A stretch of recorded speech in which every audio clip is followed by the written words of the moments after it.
Welcome, fellow dreamer. Tonight, we journey back to the very beginning of our cosmic neighborhood, when there was no Earth beneath our feet, no moon above, no sun to warm us. Long ago, a full day on Earth did not last 24 hours. The young planet spun so fast that a single day lasted only about 5 hours. Accompanied by soothing music and abstract imagery, this tale will gently uncover the hidden wonders of how our solar system came to be, feeding your curiosity with fascinating stories as you drift peacefully towards sleep. So take a deep breath, sink into the comfort of your pillow, and let both mind and eyes rest as the story unfolds. Long before our sun existed, long before the familiar planets traced their paths through the darkness, the universe was already ancient beyond comprehension. Billions of years had passed since the Big Bang first set everything in motion, and in that vast expanse of time, entire generations of stars had already lived out their brilliant lives and faded away. The universe in those early epochs looked quite different from the one we know today. The first stars to ignite in the cosmic darkness were made almost entirely of hydrogen and helium, the simplest elements that emerged from the Big Bang itself. These primordial giants burned with extraordinary intensity, some growing to hundreds of times the mass of our present sun. They illuminated the young universe with fierce, ultraviolet light, pushing back the darkness that had prevailed since the beginning of time. Inside the cores of these stellar titans, something remarkable was happening. The tremendous pressures and temperatures at their hearts forced hydrogen atoms to fuse together, releasing enormous amounts of energy that made the stars shine. But fusion did more than just produce light and heat. As hydrogen combined to form helium, and as temperatures climbed even higher in the most massive stars, helium itself began fusing into heavier elements. Carbon emerged from these nuclear furnaces, then oxygen, neon, magnesium, and silicon. Layer by layer, like an onion of different elements, these early stars built up the periodic table inside themselves. The most massive of these first-generation stars lived fast and died young, burning through their nuclear fuel in just a few million years, rather than the billions of years that smaller stars enjoy. When their fusion reactions could no longer sustain them against the relentless inward pull of gravity, they met spectacular ends. The outer layers of these dying giants collapsed inward, then rebounded in catastrophic explosions we call supernova. These stellar detonations shone briefly as bright as entire galaxies. And in those final moments of destruction, even heavier elements were forged in the intense heat and pressure of the blast itself. The explosions scattered everything the stars had created across vast reaches of space. Clouds of gas and dust began to drift through the galaxy, now enriched with carbon, oxygen, iron, silicon, and dozens of other elements that had not existed in significant quantities before. These materials, forged in stellar cores and supernova fires, would become the raw ingredients for something new. Generation after generation, stars formed, lived, and died. Each cycle added more heavy elements to the cosmic mix, a process astronomers call enrichment. The primordial composition of the universe slowly changed as these stellar alchemy factories converted simple hydrogen and helium into the more complex elements that make up planets, mountains, oceans, and eventually living things. Our own galaxy, the Milky Way, participated in this grand cycle of stellar birth and death for billions of years. Spiral arms rotated slowly through the galactic disk, regions where gas and dust concentrated, triggering new waves of star formation. The galaxy gradually became a more chemically diverse place, with pockets of enriched material scattered throughout its spiral structure. By about 9 billion years after the Big Bang, the universe had matured considerably. Stars of many different ages dotted the galaxies, and the spaces between them contained not just hydrogen and helium, but measurable amounts of heavier elements. These elements made up only a small percentage of the total mass, perhaps 2% or so. But that small fraction would prove essential. Without carbon, oxygen, iron, and silicon scattered by earlier stellar generations, there could be no rocky planet, no water, no chemistry complex enough to support life. In one unremarkable region of the Milky Way galaxy, about 26,000 light-years from the galactic center, the conditions were quietly ripening for something new. The area had been enriched by previous generations of stars that had lived and died in the neighborhood. Supernova remnants from massive stars had swept through the region in ages past, leaving behind a legacy of heavy elements mixed into the surrounding gas and dust. The universe had become patient, in a sense. The frantic pace of the earliest epochs had given way to steadier rhythms. Stars still formed and died, but they did so against a backdrop of established structure. Galaxies had settled into their shapes.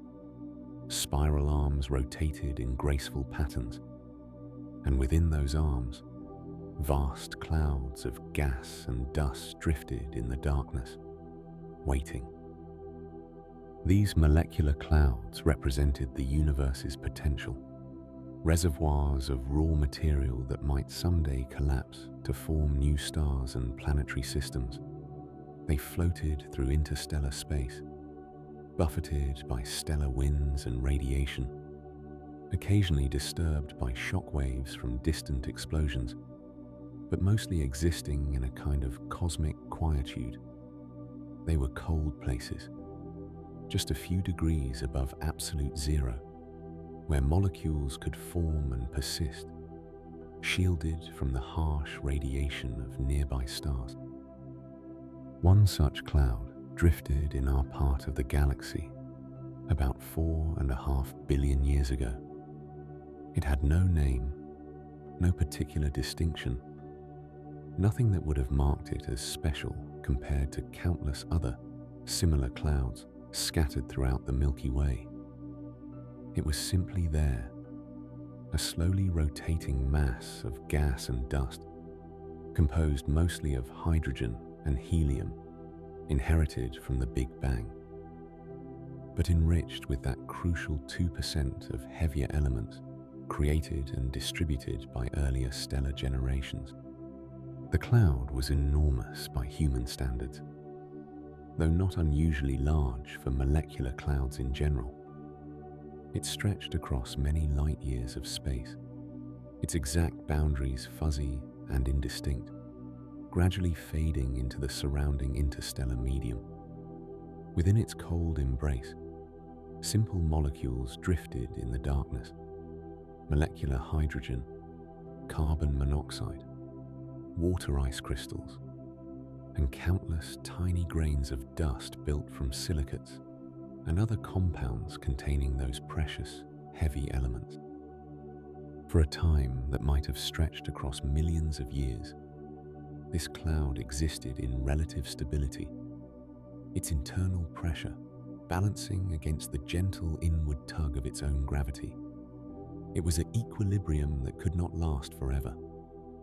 Eventually, inevitably, something would disturb this balance and set in motion a chain of events that would transform this unremarkable cloud into something altogether more magnificent: a star, planets, moons, and in time, a world where consciousness would emerge to look back and wonder at its own origins.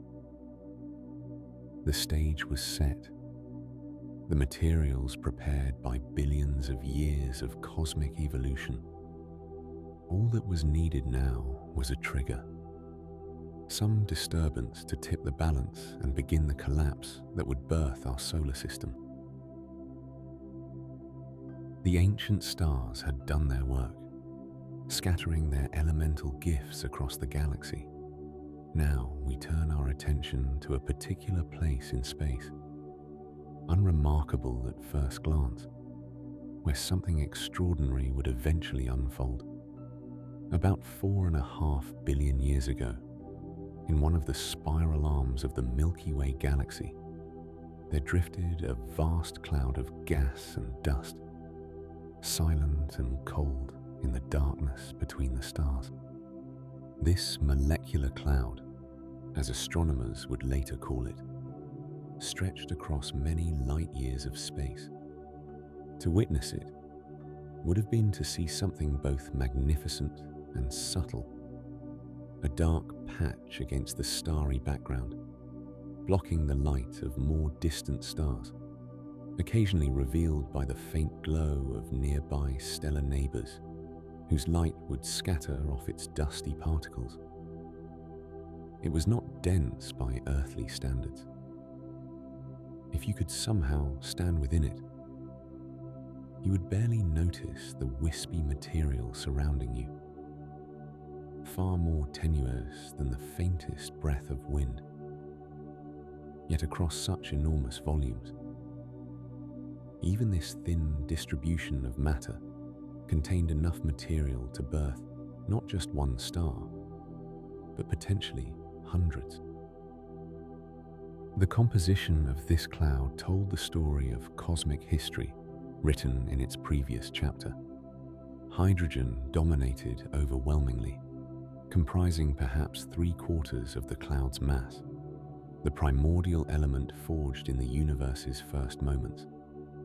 Helium made up most of the remainder, also created in those ancient times, but mixed throughout, in much smaller quantities, yet absolutely essential for what would follow, were heavier elements. The metals, as astronomers call anything heavier than helium. Carbon atoms drifted alongside oxygen, silicon paired with iron, nitrogen mingled with sulfur. These were the precious gifts from previous generations of stars, the elements cooked in stellar furnaces and scattered by stellar death. The temperature within this molecular cloud hovered just a few dozen degrees above absolute zero. In this frigid environment, some atoms joined together into simple molecules. Molecular hydrogen, with 2 hydrogen atoms bonded together, filled much of the cloud's volume. Water molecules existed here too, frozen as microscopic ice crystals coating tiny grains of dust. Carbon monoxide molecules drifted through the darkness, along with ammonia and methane. These dust grains themselves, though incredibly small, each perhaps 1/1000th of a millimeter across, played a crucial role in the cloud's behavior and future evolution. The density of this cloud varied from place to place, creating subtle texture throughout its volume. Some regions held slightly more material, others slightly less, like gentle hills and valleys in an otherwise flat landscape. On average, each cubic centimeter contained perhaps a few hundred molecules, a density that seems impossibly thin compared to Earth's atmosphere, where each cubic centimeter holds billions upon billions of molecules. Yet in the vastness of interstellar space, this molecular cloud counted as relatively dense, thick enough that its deepest interior regions remained shielded from the harsh, ultraviolet light of distant stars. Within this dark, cold sanctuary, the cloud existed in a state of delicate equilibrium. Several forces acted upon it simultaneously, each pulling or pushing in different ways. And for a long time, these forces balanced perfectly. Gravity worked constantly to pull the cloud's material together, every atom and molecule attracting every other according to that universal law. If gravity alone had its way, the cloud would have immediately begun collapsing inward upon itself. But other forces resisted this gravitational urge. The cloud possessed internal pressure, even in its extreme cold. Its molecules moved randomly in all directions, and this motion created an outward push that counteracted gravity's inward pull. The cloud also harbored magnetic fields threading through its volume, invisible lines of force that coupled to charged particles and provided additional support against collapse. Finally, the cloud rotated very slowly, almost imperceptibly, and this gentle spin created a subtle centrifugal effect that helped maintain its structure. For millions of years, this balance held. The molecular cloud simply existed, floating in its orbit around the galactic center, along with countless stars and other clouds. Occasionally, interactions with its surroundings would cause small changes. A passing star's gravity might create ripples in the cloud's structure. Radiation from nearby stars might warm its outer edges slightly or push against it with gentle pressure. But these disturbances remained minor, insufficient to disrupt the overall equilibrium. Within certain denser regions of the cloud, conditions were especially calm. Here, shielded from external radiation and relatively protected from disruption, molecules could persist in more complex forms. Astronomers studying similar clouds in our modern era have detected remarkable chemical complexity in such regions. Organic molecules containing dozens of atoms, the building blocks that might someday participate in the chemistry of life. Our ancient cloud almost certainly harbored similar molecular riches in its quietest corners, a chemical potential waiting for the right conditions to be realized. The cloud's relationship with light created its distinctive appearance, while it blocked visible light from background stars, creating a dark silhouette. It could interact with other wavelengths. Infrared light from nearby warm objects would heat its dust grains slightly, causing them to glow faintly in infrared wavelengths. EDO waves passed through relatively unimpeded, though certain molecules absorbed specific radio frequencies, creating characteristic signatures that future astronomers would learn to read, like fingerprints identifying the cloud's composition. As our cloud drifted along its galactic path, it carried within itself everything needed to create a solar system. All the elements were present: hydrogen for a star's fuel, heavier elements for rocky worlds, volatile compounds for icy bodies. The mass was sufficient, the chemistry was rich, the structure was stable. Yet nothing had yet triggered the transformation from diffuse cloud to concentrated system of star and planets.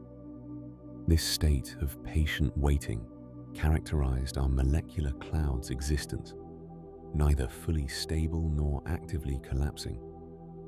It represented a kind of cosmic potential energy, like water held behind a dam or a boulder balanced on a hilltop. The slightest push in the right circumstances could release that potential and set in motion an irreversible cascade of events. But for now, in this chapter of our story, the cloud simply drifted and waited, cold and dark, and quiet, suspended between its past and its future. The stage was set, the raw materials had been assembled, the location in space and time was appropriate, neither too early in cosmic history when heavy elements remained scarce, nor in some inhospitable region where disruptive forces would prevent formation. Everything needed for our solar system's birth existed in this unremarkable patch of the galaxy, waiting only for the trigger that would wake it from its long, cold slumber and begin the remarkable transformation that would eventually lead to the world we know. For millions of years, the molecular cloud drifted through the spiral arm of our galaxy, a vast and peaceful congregation of gas and dust suspended in the darkness between the stars. Its equilibrium seemed eternal, as if it might float forever in that cold, quiet state. But the universe has a way of interrupting such stillness. And somewhere in the vast expanse of the Milky Way, forces were already in motion that would soon reach out across the light years to touch this particular cloud. The trigger, when it came, arrived as an invisible wave of energy and matter racing through space at tremendous velocity. Perhaps a massive star, many times larger than our future sun, reached the end of its relatively brief and brilliant life. When such giants exhaust their nuclear fuel, they cannot support themselves against their own gravity, and they collapse inward in a fraction of a second before rebounding in one of nature's most spectacular events, a supernova explosion. The shockwave from such an explosion expands outward like ripples on a cosmic pond, carrying with it newly forged elements and tremendous energy. As this shockwave encountered our molecular cloud, it compressed the gas and dust at the cloud's edge, pushing inward like an invisible hand gently disturbing still water. The compression was subtle at first, creating slightly denser regions within the cloud where matter began to accumulate. These denser pockets possessed slightly stronger gravitational pulls than their surroundings, and they began to attract more material toward themselves. Another possibility exists for what disturbed our cloud's ancient equilibrium. Our galaxy is not a uniform disk, but rather a magnificent spiral, with great arms of stars, gas, and dust sweeping outward from the galactic center. These spiral arms are regions of higher density, and as the molecular cloud orbited the galaxy's center over millions of years, it may have passed through one of these arms. The increased density and gravitational influences within the spiral arm could have compressed portions of the cloud, creating the same effect as a distant supernova, regions of enhanced density where gravity could begin its patient work. Whatever the specific trigger, once the process began, it became self-reinforcing through an elegant mechanism. As gas and dust particles drew closer together, their combined gravitational pull strengthened. This stronger gravity attracted even more material, which further increased the gravitational force, which pulled in still more matter. The cloud had begun an irreversible journey from stability to collapse. The collapse did not happen all at once across the entire cloud. Instead, different regions began contracting at different rates, fragmenting the larger cloud into smaller collapsing pockets. Our portion of the cloud, the region that would eventually become our solar system, began its inward fall. At first, this collapse proceeded slowly by human standards, though quickly in cosmic terms. Over thousands of years, the cloud grew denser and smaller. As matter fell inward, something remarkable happened that would fundamentally shape the architecture of our future solar system. The cloud was already rotating ever so slightly before collapse began, perhaps imparted by the galaxy's own rotation or by turbulent motions within the cloud itself. This rotation was so gradual as to be almost imperceptible. But as the cloud contracted, a fundamental law of physics known as conservation of angular momentum came into play. Imagine a figure skater spinning with arms extended, then pulling those arms inward. The skater spins faster as the arms come in, even though no additional force drives the rotation. The same principle governed our collapsing cloud. As it contracted, its rotation accelerated. What began as a nearly imperceptible drift became a measurable spin, and as the cloud continued shrinking, that spin increased further still. The rotation had profound consequences for the collapse.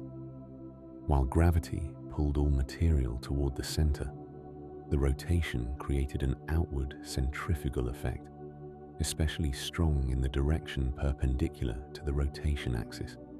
Material falling toward the center along the rotation axis encountered little resistance, but material approaching from the sides found itself caught between gravity's inward pull and rotation's outward fling. The result was that the spherical cloud began to flatten, transforming gradually into a disk shape. Material continued falling freely toward the center, along the rotation axis from above and below. But in the plane of rotation, matter began to orbit rather than fall directly inward.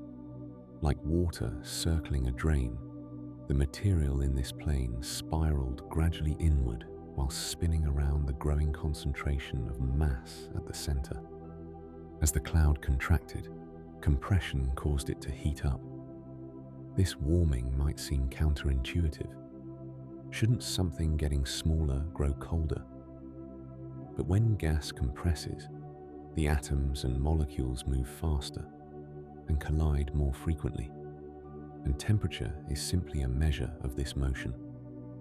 The gravitational energy of infall converted into heat, and the cloud's interior began to glow faintly with infrared radiation, invisible to human eyes, but carrying away some of the energy being released. Deep within the collapsing cloud, at the densest point where most of the material was accumulating, temperatures began to rise significantly. This central region would become our sun, but for now, it remained hidden within the dusty cocoon of the surrounding cloud, a dark concentration growing ever more massive and compressed as material rained down upon it from all directions. The time scale of this collapse, measured from the initial trigger to the formation of a distinct central object surrounded by a rotating disk, spanned perhaps 100,000 years. This may seem like an eternity by human measures, but in the vast stretches of cosmic time, it passed in the blink of an eye. A cloud that had drifted peacefully for millions of years transformed relatively rapidly once gravitational collapse began. As the collapse continued, the temperature and density variations within the cloud became more pronounced. The center grew hottest and densest, while the outer regions remained cooler. These temperature differences would prove crucial in determining what kinds of materials could exist at various distances from the forming star, setting the stage for the different types of worlds that would eventually take shape. The stage was now set for the next chapter in our solar system's story. A rotating disk of gas and dust surrounded a growing concentration of matter at its heart. That central mass continued to accrete material, growing heavier and denser with each passing millennium. Within this gathering darkness, pressures and temperatures were building toward a threshold that, once crossed, would ignite the nuclear furnace of a star and flood the disk with light for the first time. The collapse that began with a gentle disturbance had created the conditions necessary for stellar birth, and the protostar at the heart of our nascent solar system was taking its first tentative steps toward becoming the Sun. The collapse had begun, and there was no stopping it now. The molecular cloud that had floated peacefully in space for millions of years was transforming, drawn inexorably inward by its own gravity. As the material fell toward the center, something remarkable was taking shape in the deepest, darkest heart of the collapsing cloud. At first, this central region was nothing more than a slightly denser knot of gas and dust, hardly distinguishable from the swirling chaos around it. But with each passing moment, more material rained down upon it from above and below, from all sides. The center grew denser, and as it did, it grew hotter. The compression of all that infalling matter generated heat, just as a bicycle pump grows warm when you compress air inside it. But this was compression on a scale almost beyond imagining, with the mass of thousands of Earths being squeezed into an ever smaller space. This growing, glowing core was a protostar, the infant version of what would one day become our Sun. It was not yet a true star, for it lacked the extreme temperatures and pressures needed to fuse hydrogen atoms into helium in its core.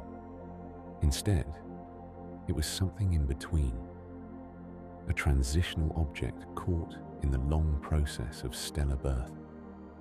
The protostar was shrouded in a thick cocoon of gas and dust, invisible to any hypothetical observer watching from afar.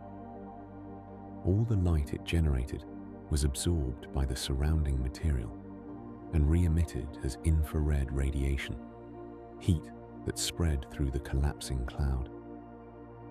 As the protostar grew, feeding on the material falling into it, the physics of rotation began to play an increasingly important role.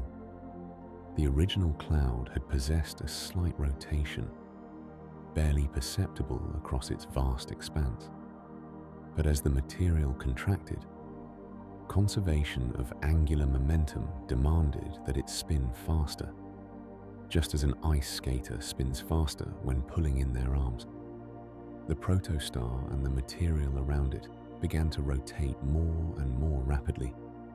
This rotation had a profound effect on the shape of the collapsing cloud. Material falling toward the center from the north and south poles could descend relatively easily, following the pull of gravity straight down. But material approaching from the sides had to contend with the increasing rotational forces.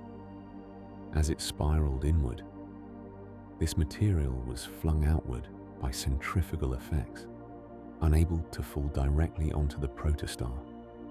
Instead, it settled into a flattened, rotating disk of gas and dust surrounding the infant star, like a vast cosmic merry-go-round with the protostar at its center.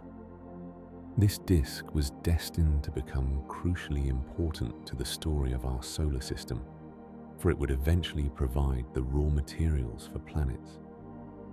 But in these early days, the disk itself was still forming, still accreting material from the surrounding cloud, still hot and turbulent and chaotic. Meanwhile, at the very center, the protostar continued to grow. Its mass increased steadily as it consumed the material falling onto it, and with increasing mass came increasing temperature. The core of the protostar grew hotter and hotter, though it had not yet reached the millions of degrees needed for hydrogen fusion. Instead, other nuclear reactions began to take place. Deuterium, a heavy form of hydrogen with an extra neutron in its nucleus, began to fuse at the somewhat lower temperatures present in the protostar's core. This deuterium fusion released energy, helping to support the protostar against further collapse and contributing to its luminosity. The protostar was now entering what astronomers call the T-Tauri phase, named after the first star of this type ever studied in detail. T-Tauri stars are young, variable, and temperamental, prone to dramatic changes in brightness and activity. Our infant sun was no exception. Its surface was marked by enormous convection cells, with hot material rising from deeper layers, while cooler material sank back down. Massive prominences and flares erupted from its surface, far more energetic and frequent than anything the mature sun would produce billions of years later. Perhaps most spectacular of all were the jets. As material from the surrounding disk spiraled inward and fell onto the protostar, something remarkable happened. Not all of the infalling material reached the surface.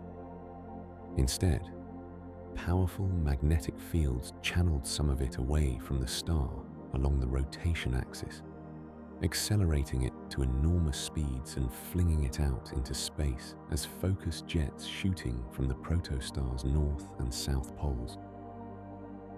These jets extended for billions of miles into space, carrying away excess angular momentum and helping to solve a fundamental problem of star formation.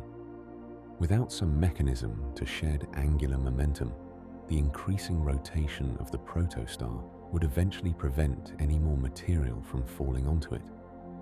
The jets provided that mechanism, allowing the protostar to continue growing while maintaining a stable rotation rate. Where the jets slammed into the surrounding cloud material, they created shock waves that heated the gas and made it glow. These regions, called Herbig-Haro objects, after the astronomers who first studied them, served as signposts, announcing the presence of a forming star hidden within a dusty cocoon. Our own sun almost certainly produced such jets during its youth, though they have long since faded away. The protostar phase was a time of tremendous activity and change. The young sun-to-be was considerably larger than the star it would eventually become, swollen by heat and still contracting under gravity. Its surface temperature was lower than it would be later, giving it a reddish color if anyone had been present to observe it through the obscuring dust. Its brightness varied unpredictably as material fell onto it in irregular clumps, as convection patterns shifted, and as flares erupted from its surface.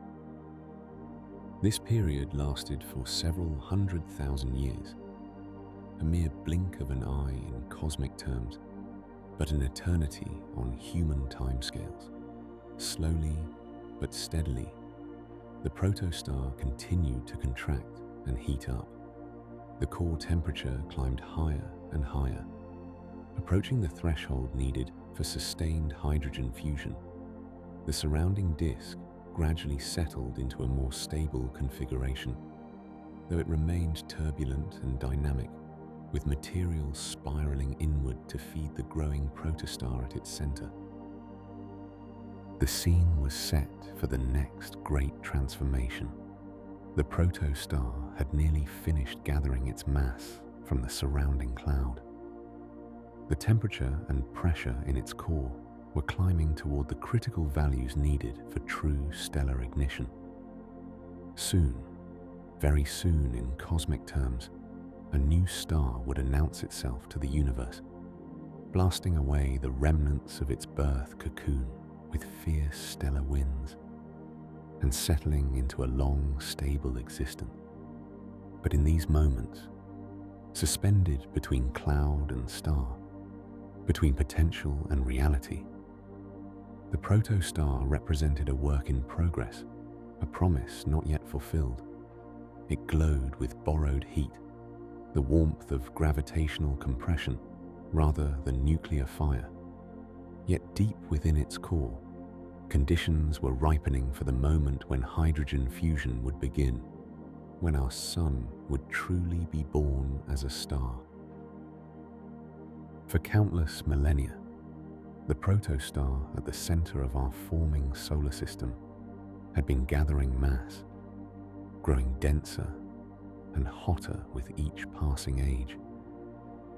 The young sun-to-be, still wrapped in its cocoon of infalling material, had been steadily climbing toward a threshold, an invisible boundary that separates a mere ball of hot gas from a true star. Deep within its core, temperatures had risen to millions of degrees. Pressures had become almost unimaginable, with the weight of all that overlying material crushing the innermost hydrogen nuclei closer and closer together. The laws of physics demanded that something extraordinary happen when conditions reached precisely the right combination of temperature and pressure. For fusion to begin, hydrogen nuclei needed to collide with enough energy to overcome the electromagnetic force that pushes positively charged particles apart. This requires temperatures of about 10 million degrees Kelvin, a figure almost impossible to comprehend in human terms. The Protostar had been climbing slowly toward this critical temperature for perhaps 100,000 years, its gravitational contraction converting potential energy into heat in a process that would have seemed glacially slow to any observer. Then, in a moment that was both gradual and sudden, the threshold was crossed. Deep in the core, hydrogen nuclei began fusing into helium, releasing tremendous amounts of energy in the process. The reaction started small at first, involving only a tiny fraction of the core's material, but fusion has a remarkable property. Once begun, it creates conditions that encourage more fusion. The energy released heated the surrounding material, increasing collision speeds and fusion rates. Within a relatively brief period, perhaps a few million years, fusion reactions spread throughout the stellar core, establishing a self-sustaining process that would continue for billions of years to come. This was the true birth of our sun, the moment when it joined the community of stars scattered across the cosmos. The energy pouring outward from the fusing core created an outward pressure, a force pushing back against the relentless inward pull of gravity.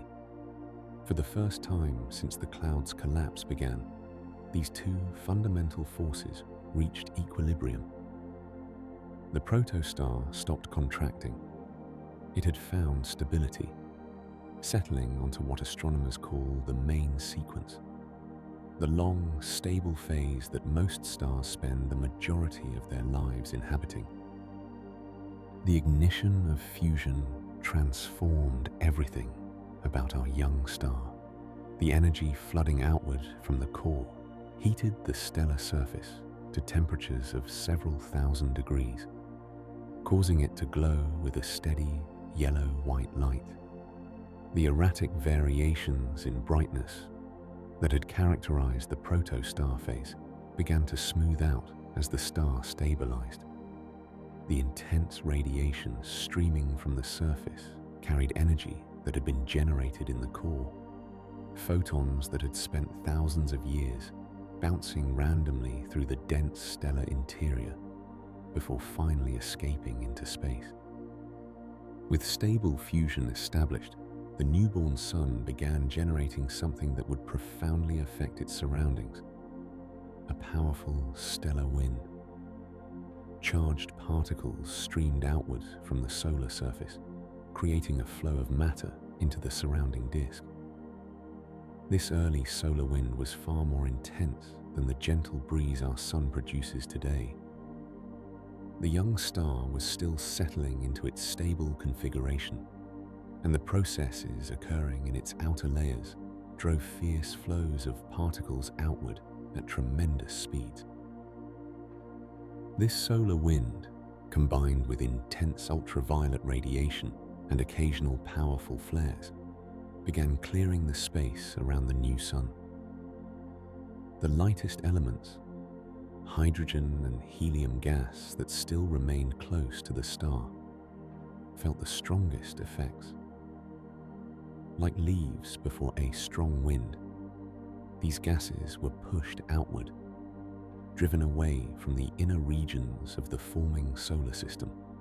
This process, called photoevaporation, would continue for millions of years, gradually dispersing the remaining gas in the protoplanetary disk and eventually leaving behind only the solid materials that had condensed from it.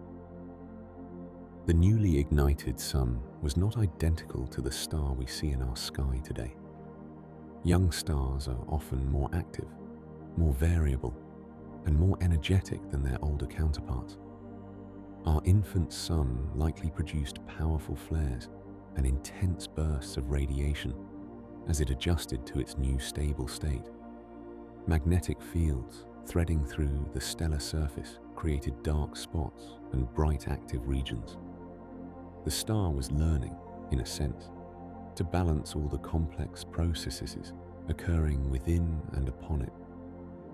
The disk of material surrounding the young sun could not remain unaffected by these changes. The fierce radiation heated the inner portions of the disk, causing temperatures to rise dramatically close to the star. Materials with low melting and boiling points, those we call volatiles, including water, methane, and ammonia, could not exist as solids in these sun-baked inner regions. They evaporated, their molecules driven outward by the pressure of solar radiation and the streaming solar wind. Only materials with very high melting points, metals and rocky minerals could remain solid in the scorching environment near the new star. Farther out in the disk, beyond a certain distance from the sun, temperatures remained low enough for water ice to exist as a solid.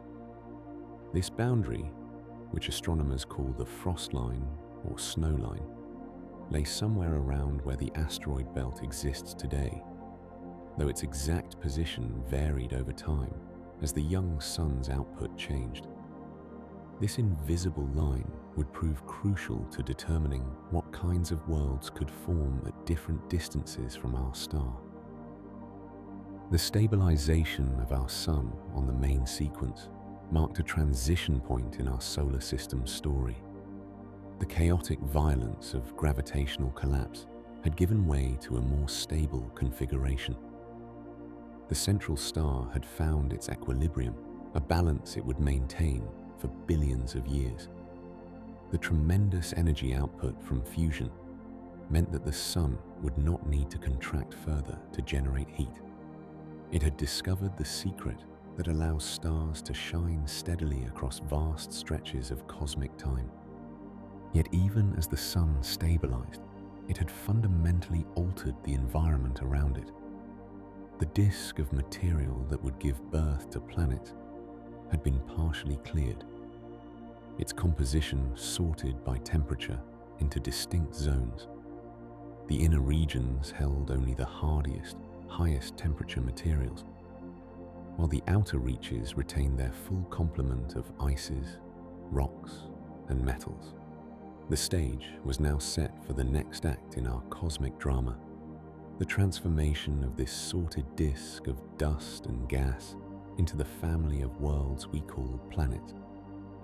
In establishing fusion, in lighting its nuclear furnace and joining the stellar community, our sun had taken the first step toward creating a true solar system, rather than simply a collapsing cloud. The light streaming from its surface would never stop for billions of years to come. That same light that illuminated the protoplanetary disk 4.5 billion years ago continues to stream across space today, warming our world and providing the energy that makes life possible. The moment of ignition, that threshold crossed deep in the stellar core, connected our present directly to that distant past, a flame that has never been extinguished since the day it first sparked into being. With our sun now burning steadily at the heart of the solar system, its nuclear furnace stabilized, and its fierce stellar winds pushing outward into the surrounding space, we turn our gaze to what remained in the aftermath of this cosmic birth. The young star had not consumed all the material from the original molecular cloud. Around it, like a cosmic carousel frozen in time, spread a magnificent disk of leftover gas and dust, orbiting in the same direction that the cloud had once rotated during its collapse. This protoplanetary disk, as astronomers would later name it, stretched outward from the infant sun across billions of kilometers of space. Imagine a vast, flat plane of material, thicker near the center, and growing gradually thinner toward its outer edges. The disk did not exist in isolation, but rather represented a transition zone, a place where the remnants of stellar formation would undergo their own remarkable transformation into worlds. The structure of this disk followed elegant patterns determined by physics and chemistry. Closest to the sun, within a few million kilometers, temperatures soared to over 1,000 degrees. Here, in this furnace-like environment, only materials with extraordinarily high melting points could exist in solid form. Metals like iron and nickel, rocky minerals composed of silicon, oxygen, magnesium, and aluminum. These substances could withstand the intense heat radiating from the young star. Lighter materials, those with lower boiling points, existed only as vapor in these scorching inner regions. Moving outward from the sun, temperatures in the disk dropped steadily. This temperature gradient created distinct zones within the protoplanetary disk, each characterized by different conditions and different types of materials that could condense from gas into solid particles. The disk was not uniform, but rather a landscape of thermal environments, each favoring particular chemical compositions. At a certain distance from the sun, several 100 million kilometers outward into the disk, temperatures fell below the freezing point of water. Astronomers call this boundary the frost line, or sometimes the snow line, and it represented a fundamental divide in the architecture of the forming solar system. Beyond this frost line, water ice could exist as a solid, dramatically increasing the amount of solid material available for building planets. Inside the frost line, water remained as vapor, leaving only the refractory rocky and metallic substances to build worlds. This seemingly simple distinction between regions where water could or could not freeze would profoundly shape the solar system's final structure. The presence of abundant ice beyond the frost line meant that planetesimals forming in the outer disk had access to far more solid material than their inner counterparts. This abundance would allow the outer worlds to grow much larger, ultimately capturing massive atmospheres and becoming the giant planets we observe today. The composition of the disk itself reflected the chemical heritage of the molecular cloud from which it formed. hydrogen made up the vast majority of the disk's mass, perhaps 70%, with helium accounting for another quarter. All the heavier elements together, carbon, nitrogen, oxygen, silicon, iron, and everything else forged in previous generations of stars, comprised less than 2% of the total mass. Yet this small fraction of heavy elements would provide all the solid material from which planets could form. Within the disk, gas and dust did not remain stationary, but moved in complex patterns. The material orbited the Sun in roughly circular paths, with inner regions completing their circuits faster than outer ones, following the same gravitational principles that would later govern the motion of completed planets. But the disk also experienced turbulence, with swirls and eddies creating local variations in density and temperature. The dust grains themselves came in a remarkable variety. Some consisted of silicate minerals, microscopic fragments similar to sand on Earth. Others contained carbon compounds, including some of the same organic molecules found in living things, though formed through purely chemical processes in space. Iron and nickel particles added metallic glints to the mix. Beyond the frost line, grains of water ice joined the population, along with frozen ammonia and methane. These dust particles remained small initially, typically less than a micrometer across, smaller than a single cell in a human body. They floated within the much more abundant gas, carried along by its motions, yet also settling gradually toward the disk's mid-plane under the influence of gravity. This settling process, driven by the pull of the Sun perpendicular to the disk's plane, concentrated solid particles into an increasingly thin layer, creating a dense sheet of dust suspended within the gas. The young Sun's radiation heated the disk, causing its temperature structure, but other processes generated heat as well. Friction within the disk, as faster-moving inner material dragged against slower outer regions, converted orbital motion into thermal energy. Material still slowly spiraling inward toward the Sun released gravitational potential energy, further warming the disk. In some regions, particularly closer to the star, temperatures might have climbed high enough to vaporize even rocky materials, only for them to condense again later as the disk cooled. The disk's lifetime was limited. The same stellar winds that had cleared material from the region immediately around the Sun continued to blow, gradually pushing gas outward and dispersing it into space. Observations of young stars in our galaxy today suggest that protoplanetary disks typically persist for a few million years before their gas dissipates, leaving behind only whatever solid objects have managed to form during that window. This timeline would create urgency in the planet formation process. Worlds would need to assemble before their building materials vanished into the void. Astronomers today study protoplanetary disks around other young stars, using powerful telescopes to observe systems at various stages of evolution. These observations have revealed remarkable details, from gaps and rings in disks suggesting that planets are already forming within them, to spirals and asymmetries, indicating complex gravitational interactions.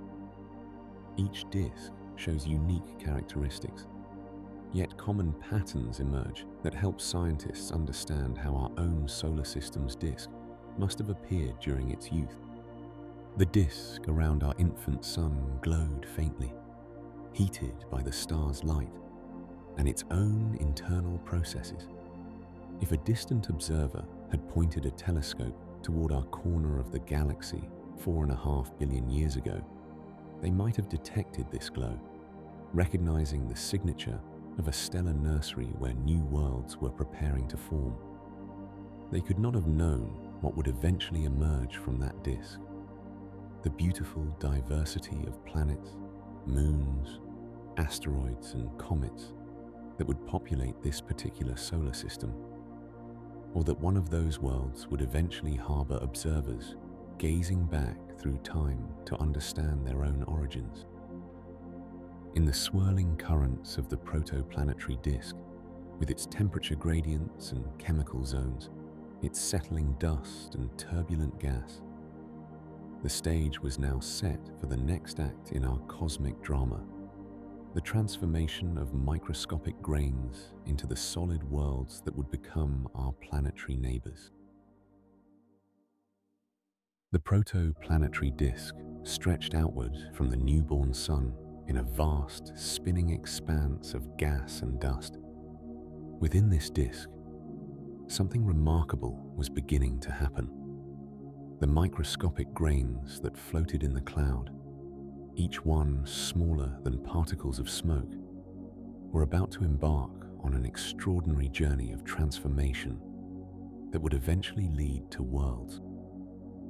At first, these dust grains drifted independently through the disk, each one a tiny speck composed of various materials depending on its location.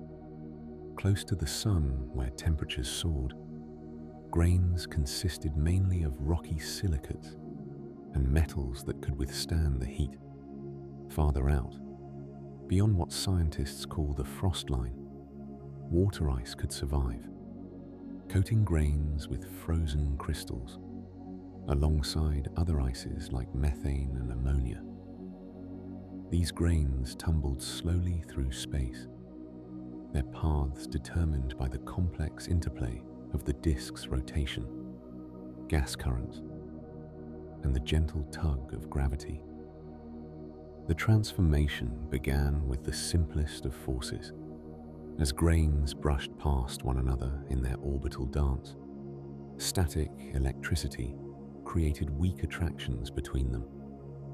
Like tiny magnets, they began to cling together when they touched. These initial contacts were delicate affairs.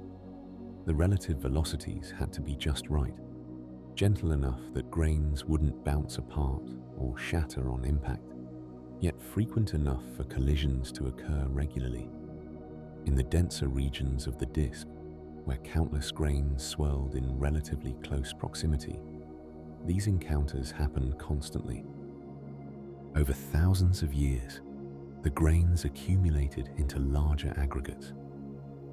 What had been individual specks became fluffy clumps, rather like dust bunnies gathering under furniture, but floating freely in space. These aggregates were fragile things, held together by van der Waals forces and the slight electrical charges on their surfaces. Their structure was surprisingly porous, more empty space than solid material, but they represented the crucial first step in building something larger. As these fluffy aggregates grew, they began to settle toward the mid-plane of the disk, creating a thinner, denser layer of solid material orbiting the sun like an enormous, flat cloud. This settling happened because the solid particles felt the pull of the disk's gravity toward its central plane, while the core that filled the disk provided a subtle drag that damped their vertical motions. The result was a concentration of building materials in a relatively narrow band, bringing more particles into contact with one another and accelerating the growth process. The next stage of growth remained gentle, but became more substantial. Aggregates collided with other aggregates, merging into pebbles the size of those you might find on a beach or in a stream.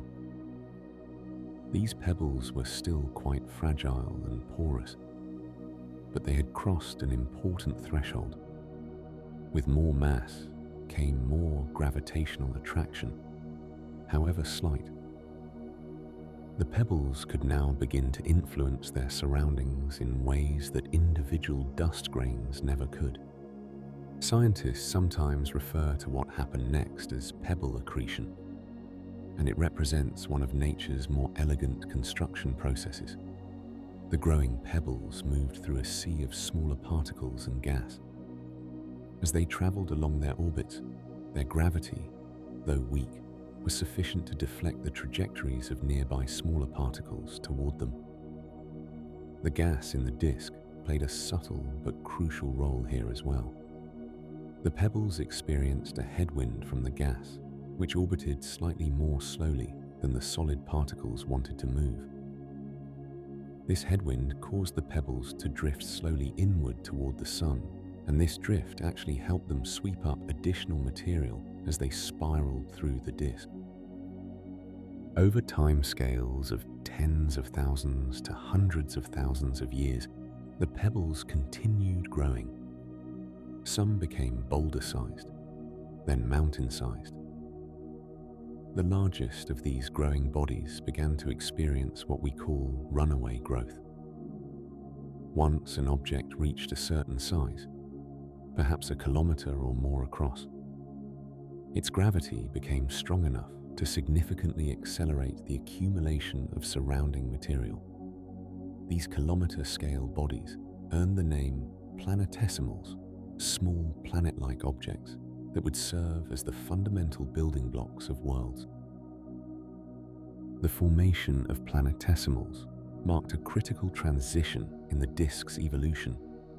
What had been a relatively smooth distribution of small particles was becoming a population of discrete objects, each one massive enough to gravitationally interact with its neighbors.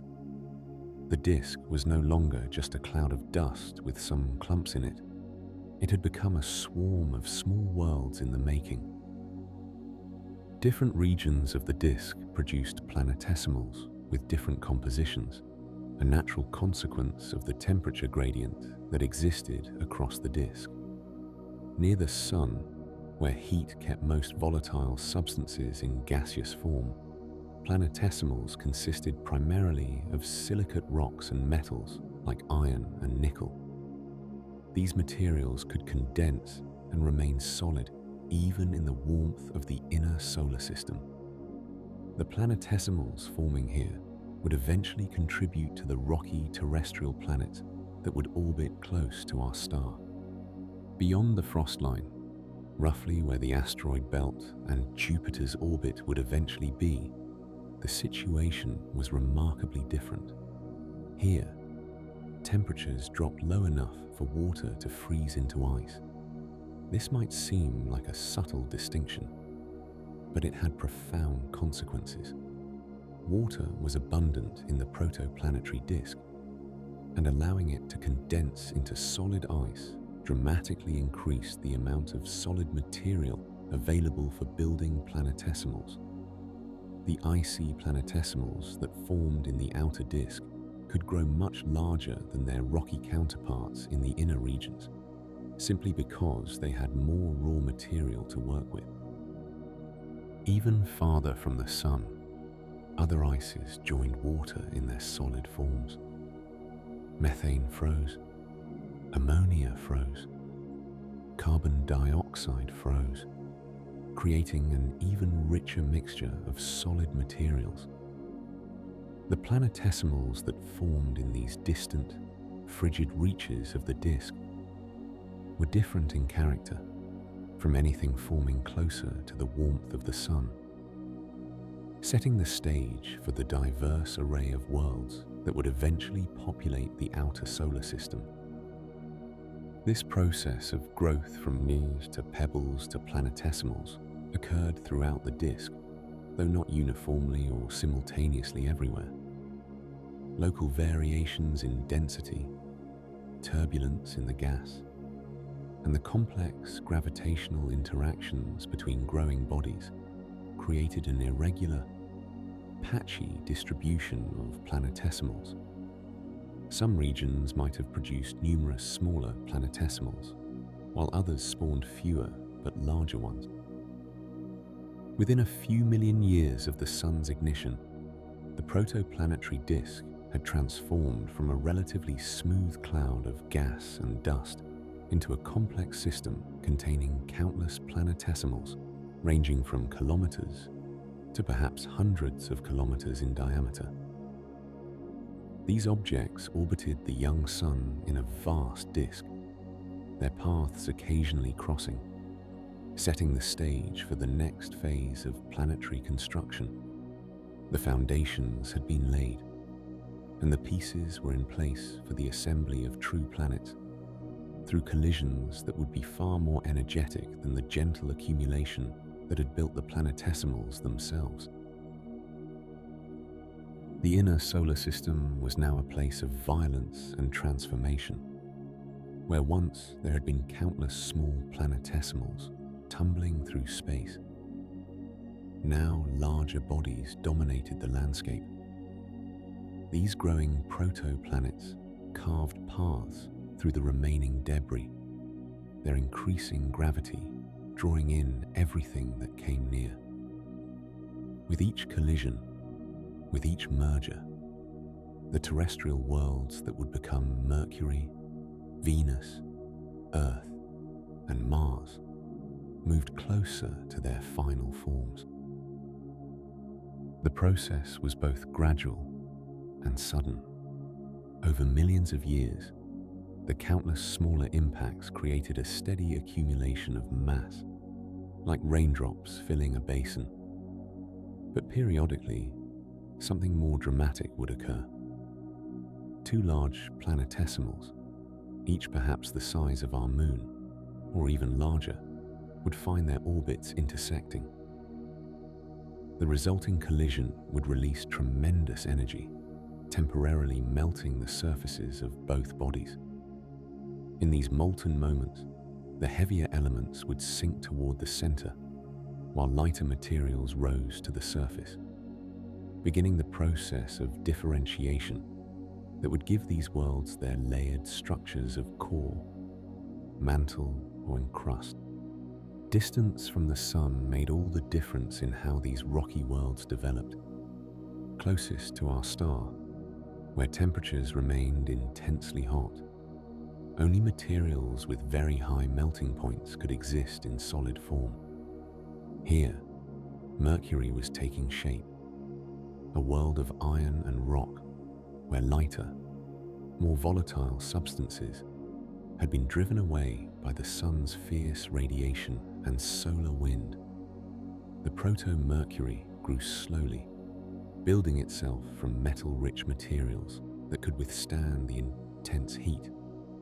Its eventual composition would reflect this harsh environment, with a disproportionately large iron core making up most of its mass.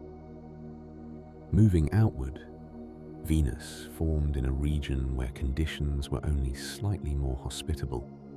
Here, more variety in materials could condense and combine, allowing Venus to grow larger than Mercury. The planet accumulated mass efficiently in this zone, its gravity reaching out to sweep up the abundant planetesimals that crossed its orbital path. The growing Venus experienced countless impacts, each adding to its bulk, each contributing to the heat that kept its surface molten for eons. In this furnace of formation, the young planet's interior sorted itself into distinct layers, the heavy metals sinking deep, while silicate rocks formed its outer regions. Between Venus and Mars, our own Earth was assembling itself from the cosmic rubble. The zone where Earth formed offered particularly favorable conditions for planet building. Temperatures allowed a wide range of materials to exist in solid form, from refractory metals to various rock-forming minerals. The density of planetesimals in this region provided abundant building blocks. Earth grew steadily, its increasing mass giving it gravitational influence that extended farther into surrounding space.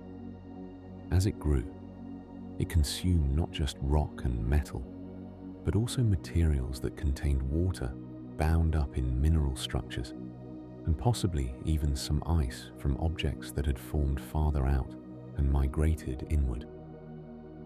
The Earth that emerged from this accumulation process was already showing signs of the geological activity that would characterize its entire history.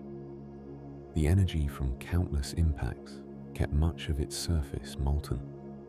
Heavier materials sank toward the center, forming a dense iron-nickel core that would eventually generate the magnetic field protecting our planet from solar radiation. Above this core, a mantle of hot silicate rock formed, beginning the slow convection patterns that would drive plate tectonics in the eons to come. At the surface, where the molten material could radiate heat into space, a thin crust began to form and reform repeatedly, broken apart by new impacts before it could fully solidify. Farther out, in a cooler region of the inner solar system, Mars was following a different path, smaller than Earth or Venus. Mars formed in a zone where the density of planet-building material was lower. Theories suggest that Jupiter's early formation and massive gravity may have stirred up this region, preventing Mars from accumulating as much mass as it might have otherwise. The red planet grew quickly at first, but then found itself running out of nearby material to consume. Its smaller size meant that its internal heat engine would be less powerful, setting the stage for a geological history quite different from Earth. Each of these 4 terrestrial worlds bore the scars of their violent formation. Their surfaces, still molten or repeatedly remelted by impacts, recorded nothing of these early times. Every crater was erased, every mark of collision obliterated by the next impact, or by the flowing rock beneath. Yet the process was gradually winding down as the largest bodies swept up more and more material. Fewer planetesimals remained to collide with them. The time between major impacts grew longer. The inner solar system was beginning to settle. The compositions of these forming planets reflected not just their distance from the Sun, but also the complex interplay of chemistry and collision. Each impact brought new materials, sometimes from regions far from where the impact occurred. Some planetesimals had wandered inward from cooler zones, carrying with them substances that normally wouldn't exist so close to the Sun. Others had formed in place, their makeup determined by what could condense at their particular distance from our star. The growing planets became mixtures, blends of materials from across the inner solar system. As these worlds grew larger, another important process began to shape them. Their increasing gravity compressed their interiors, generating additional heat through the conversion of gravitational potential energy into thermal energy. Combined with the heat from radioactive decay of elements like uranium and thorium trapped in their cores, this compression meant the terrestrial planets remained hot inside, even as their surfaces began to cool. This internal heat would prove crucial for driving the geological processes that would continue to reshape these worlds long after their initial formation. The atmosphere of the inner solar system during this period would have been extraordinary to witness, had any observer been present. Debris still filled the space between the growing planets. The reflected sunlight from her countless chunks of rock and metal would have made the sky glow with a subtle light even on the night sides of these worlds. Meteor strikes illuminated the darkness with brilliant flashes.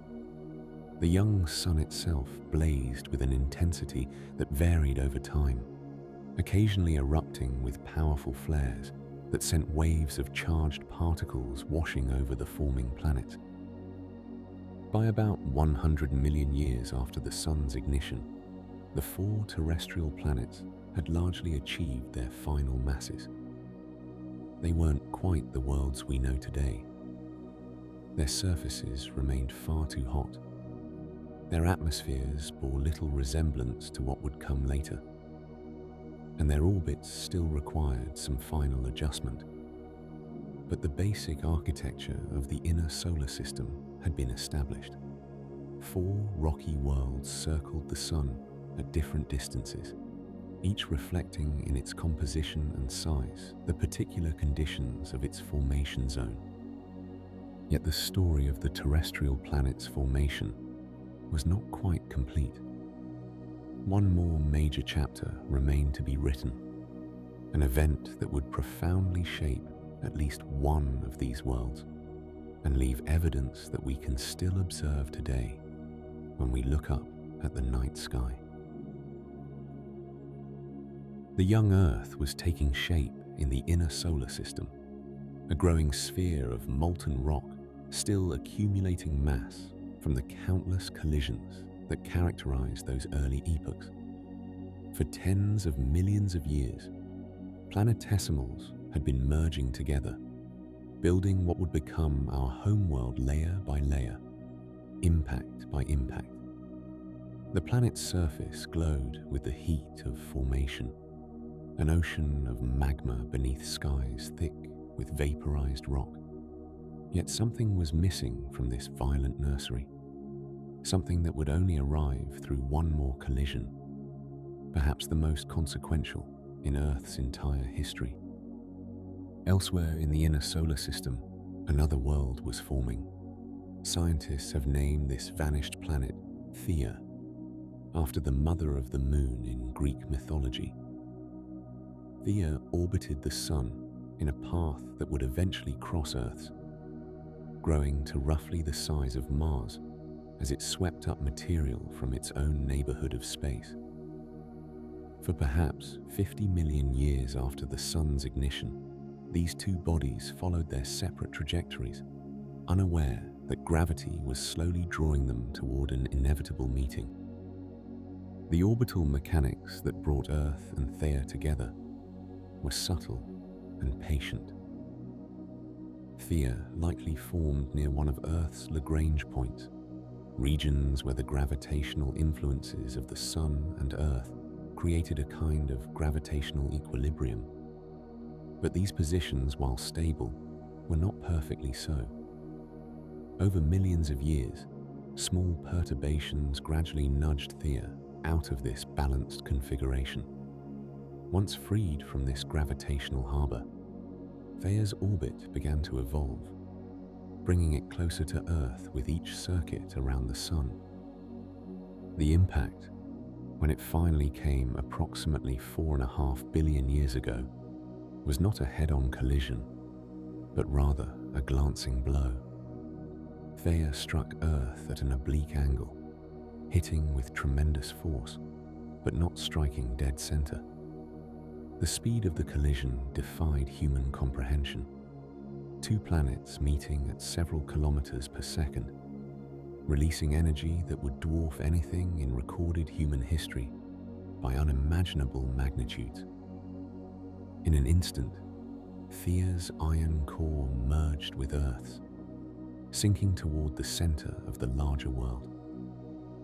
But much of both planets' rocky mantles were vaporized in the impact, transformed from solid rock into superheated gas in moments.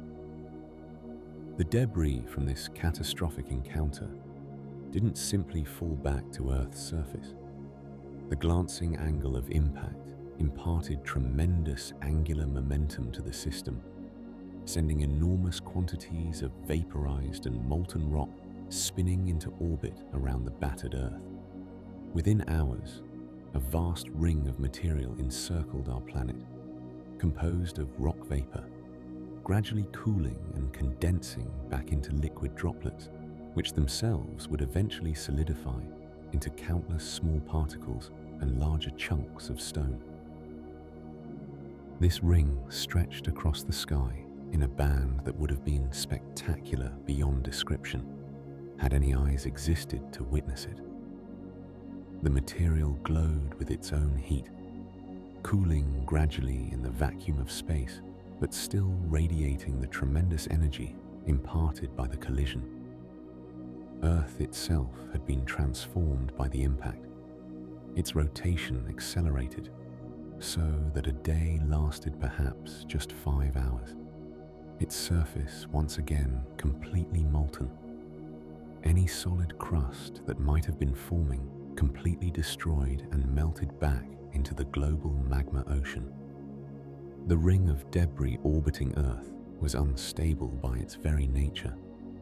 Gravity worked tirelessly to gather this scattered material, and the particles within the ring began colliding with one another, sometimes shattering into smaller pieces, but more often sticking together. The same processes that had built planets from dust now operated in miniature around Earth, constructing a moon from the remnants of a planetary catastrophe. The largest concentrations of material within the ring attracted more debris, growing faster than their smaller neighbors in a runaway process of accretion. Current models suggest that the moon coalesced remarkably quickly by geological standards, perhaps forming its main mass within just a few thousand years, though the final stages of accumulation might have taken millions of years more. The infant moon began its existence much closer to Earth than it orbits today, looming enormous in the sky, at a distance of perhaps only 15,000 kilometers, compared to the nearly 400,000 kilometers that separate Earth and Moon in our present era. At this close range, each world raised tremendous tides on the other, with Earth's gravitational pull deforming the Moon's still molten surface, and the Moon's influence creating massive tidal bulges in Earth's magma ocean. The composition of the Moon revealed by later space missions has provided compelling evidence for this giant impact theory. Moon rocks brought back by astronauts showed that lunar material is remarkably similar to Earth's mantle in many ways, but notably depleted in volatile elements and lighter isotopes that would have been preferentially lost during the vaporization and high-temperature processing of the impact. The Moon's small iron core, disproportionately tiny compared to its overall size, makes sense if the Moon formed primarily from the rocky mantles of Earth and Theia, rather than from their iron cores. This dramatic origin story also explains several puzzling features of the Earth-Moon system that had long troubled astronomers. The Moon's unusually large size relative to its planet, the similar composition of Earth and lunar materials, the Moon's lack of a substantial iron core, and the high angular momentum of the Earth-Moon system all find elegant explanation in the giant impact hypothesis. Even the Moon's orbit, tilted slightly from Earth's equatorial plane, suggests a violent formation rather than capture of a pre-existing body or condensation from the same cloud that formed Earth. As the young Moon cooled and solidified, it experienced its own geological evolution. A magma ocean covered its surface, gradually crystallizing from the bottom up as heat radiated away into space. Lighter minerals floated to the surface, forming the Moon's ancient highlands that remain visible today, while denser materials sank deeper. Meanwhile, the Moon's proximity to Earth was slowly changing. The tidal interactions between the two worlds transferred angular momentum from Earth's rotation to the Moon's orbit, causing the Moon to spiral gradually outward while Earth's rotation slowed, lengthening our days over billions of years to their current 24 hours. The Moon's formation had profound consequences for Earth's subsequent evolution. The stabilizing influence of such a large satellite helped steady Earth's axial tilt, preventing the wild variations in orientation that might have made climate dramatically unstable. The tidal forces generated by the moon stirred Earth's oceans once they formed, creating rhythms that may have influenced the development of life. The moon's presence made Earth a fundamentally different world than it would have been without this ancient collision. As the moon reached its final size and began its slow recession to greater distances, the inner solar system settled into a new configuration. 4 rocky worlds now orbited the Sun, with Earth uniquely accompanied by an enormous satellite.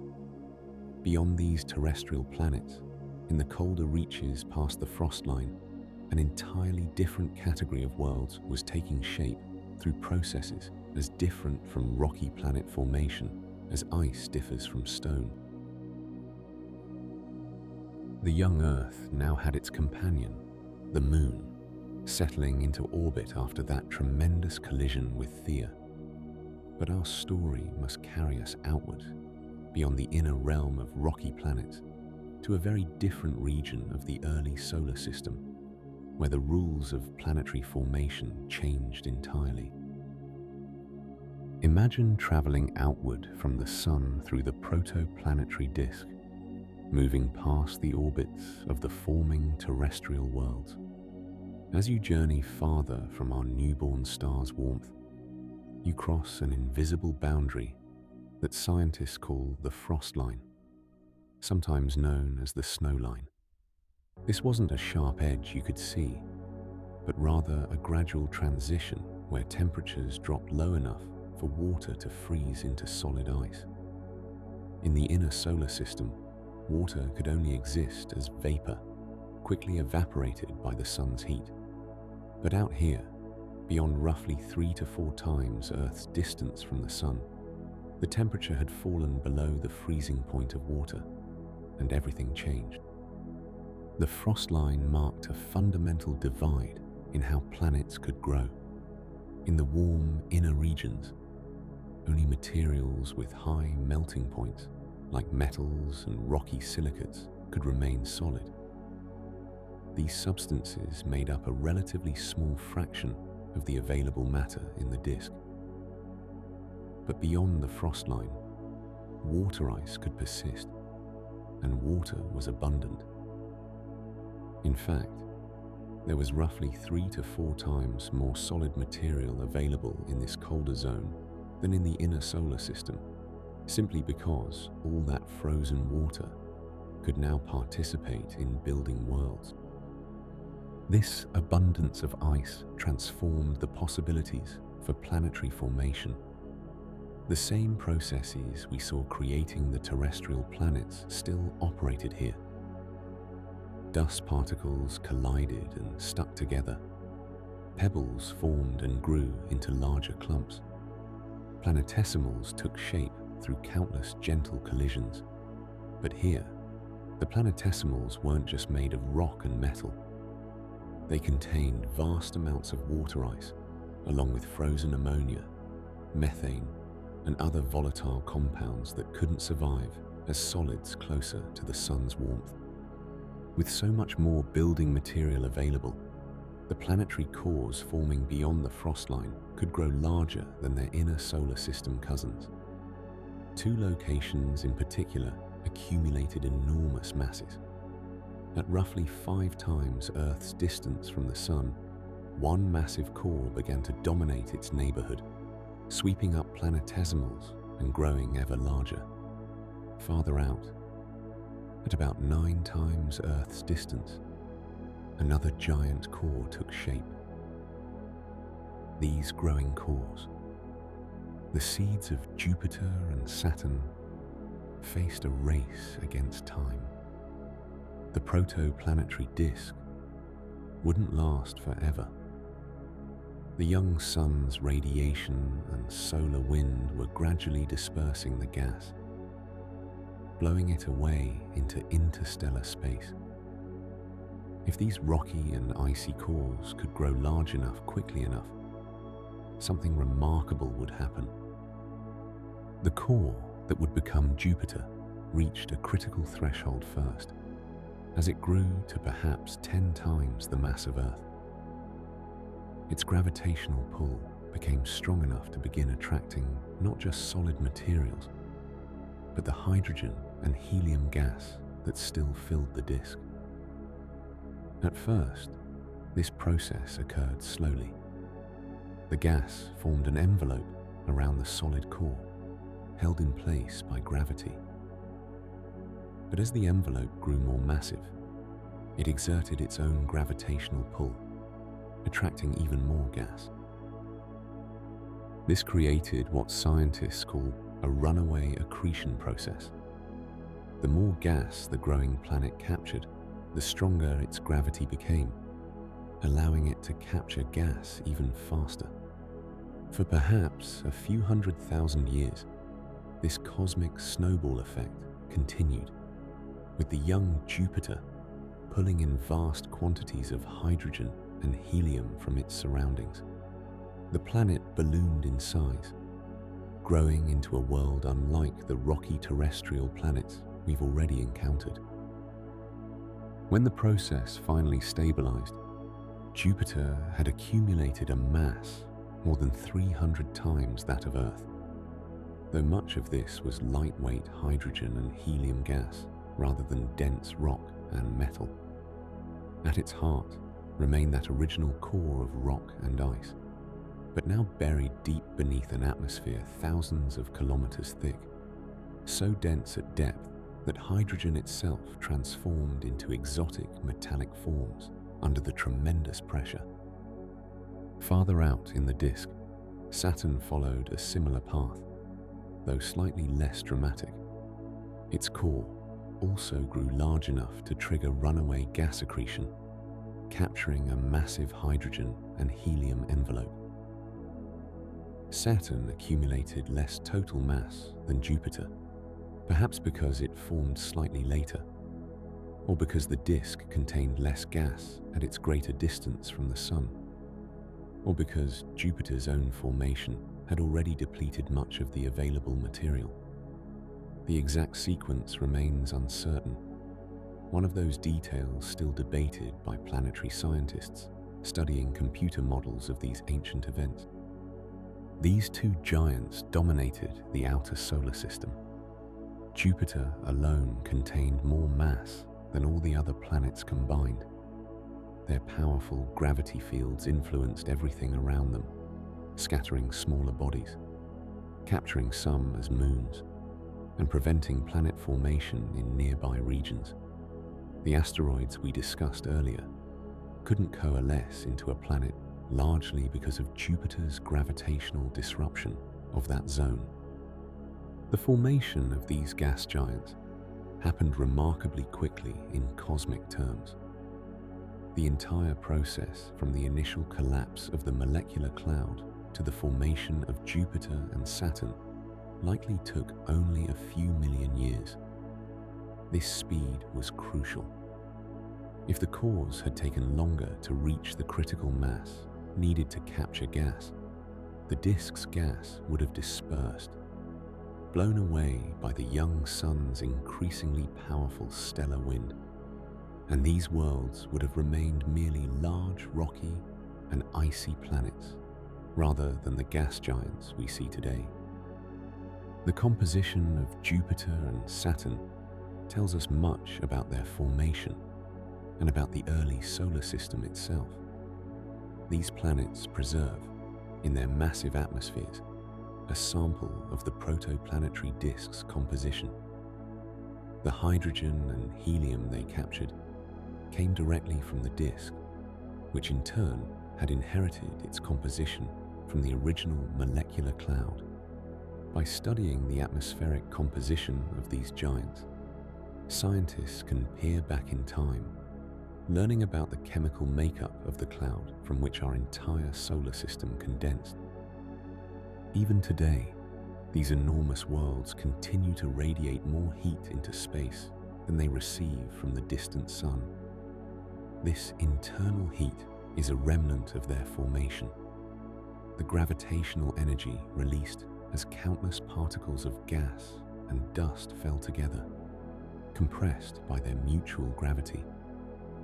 Deep in their interiors, temperatures reach thousands of degrees, warm enough to keep the planets glowing faintly in infrared wavelengths, like embers remembering the fires of their birth. As we prepare to move our attention still farther outward, beyond even Saturn's orbit, we'll encounter different conditions and different types of worlds. The outer reaches of the solar system held surprises that would not be discovered until modern times.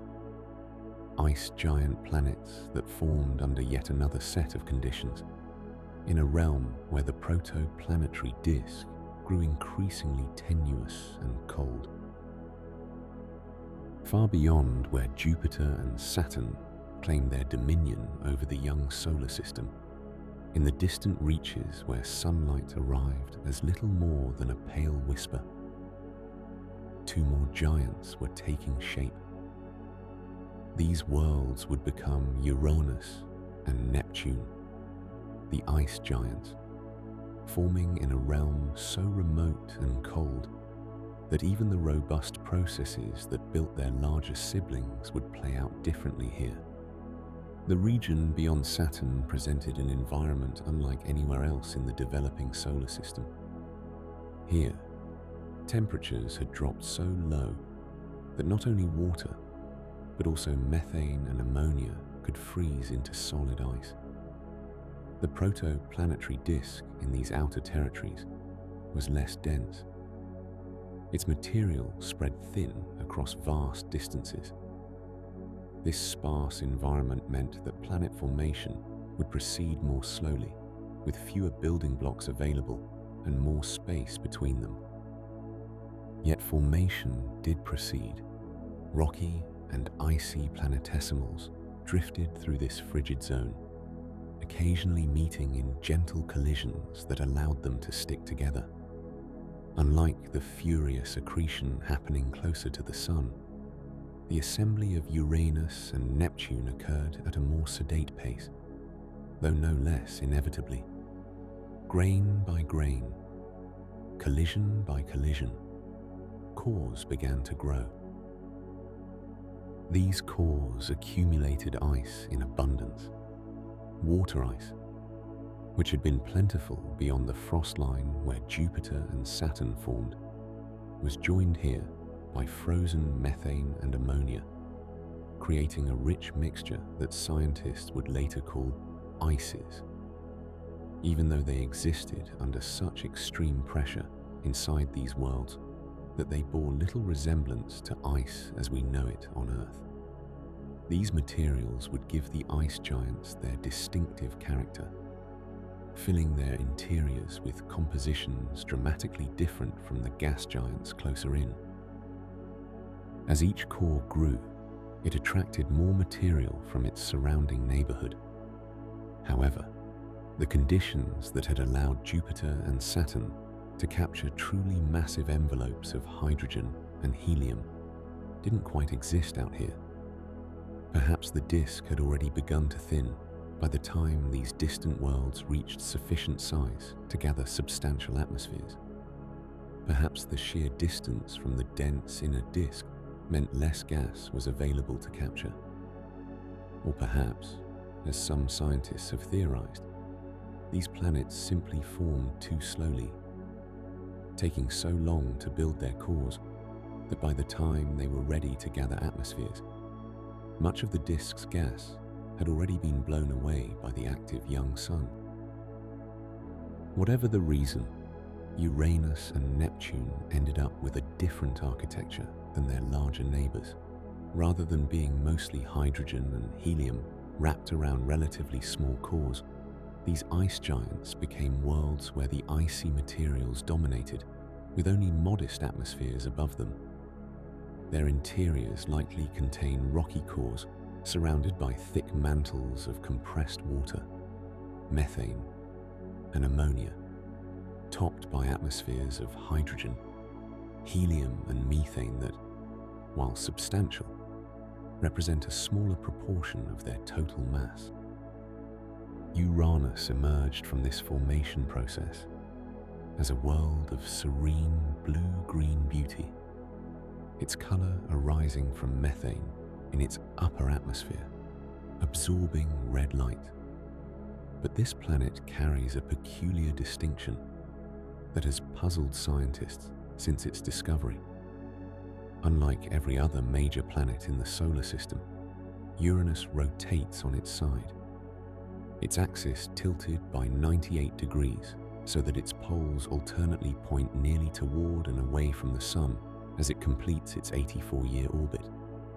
This extreme tilt means that each pole experiences 42 years of continuous sunlight, followed by 42 years of darkness. What could have caused such an unusual orientation? The most widely accepted explanation involves a collision or series of collisions during the planet's youth. Perhaps a large planetary embryo struck Uranus with just the right impact angle and energy to knock it onto its side. Or perhaps multiple smaller impacts during the chaotic era of planet formation gradually pushed its axis toward its current extreme tilt. The collision hypothesis gains support from the fact that Uranus's moons orbit around its equator, tilted along with the planet itself, suggesting they formed from debris after the tipping event occurred. Neptune, the most distant of the major planets, formed even farther from the Sun's warmth. This deep blue world, colored by methane like Uranus, but appearing a richer azure, became the solar system's windiest planet, with storms raging through its atmosphere at speeds exceeding 1,000 miles per hour. How a world so far from the Sun's energy could generate such violent weather remains an intriguing question. Scientists believe Neptune must have a substantial internal heat source, perhaps left over from its formation, or generated by processes deep in its interior, that drives these ferocious winds. The story of Neptune's formation involves another fascinating possibility that has reshaped our understanding of the early solar system. Some planetary scientists have proposed that Neptune didn't form where we find it today. According to models of planetary migration, Neptune may have originally taken shape closer to the Sun, perhaps even forming nearer than Uranus. Gravitational interactions with the massive disk of planetesimals that existed in the outer solar system during those early times could have caused Neptune to gradually migrate outward, perhaps switching places with Uranus, or at least moving substantially from its birthplace. This migration wouldn't have been a rapid journey, but rather a slow drift occurring over millions of years, as Neptune's gravity tugged on countless icy bodies, and they, in turn, tugged back. Each interaction would have transferred a tiny amount of orbital energy, gradually pushing Neptune outward, while scattering those icy planetesimals inward, outward, or into new orbits. This process may have helped shape the Kuiper belt that lies beyond Neptune's orbit today, and could even be connected to dramatic events that would later affect the inner solar system. Both ice giants gathered their own systems of moons during and after their formation. Some of these moons likely formed from the same disk of material that built the planets themselves. Others may have been captured later. Wayward objects that wandered too close and became gravitationally bound to their new homes. Neptune's largest moon, Triton, presents a particularly compelling case for capture. Unlike most large moons, Triton orbits backward relative to Neptune's rotation, strongly suggesting it formed elsewhere and was later seized by the ice giant's gravity.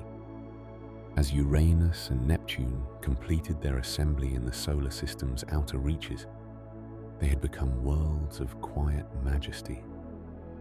ice and rock wrapped in deep blue atmospheres, spinning through the darkness at distances where the sun appears as merely the brightest star in the sky.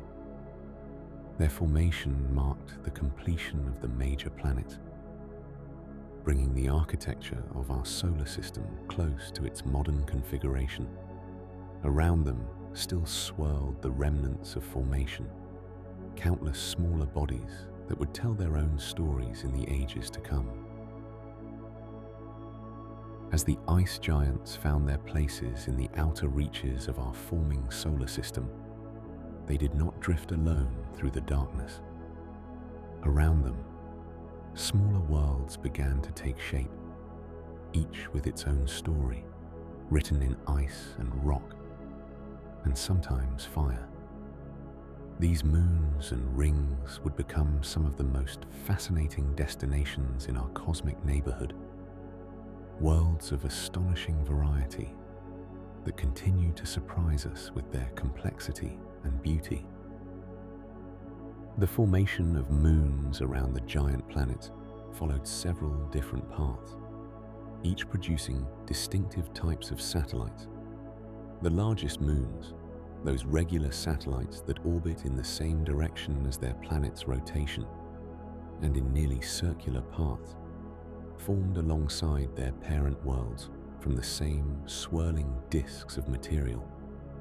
Just as the Sun had its Protoplanetary Disk, each giant planet possessed its own miniature disk of gas and dust from which a family of moons could coalesce. Jupiter's great moons Io, Europa, Ganymede and Callisto grew in this way, condensing from the material that orbited the young gas giant in its infancy.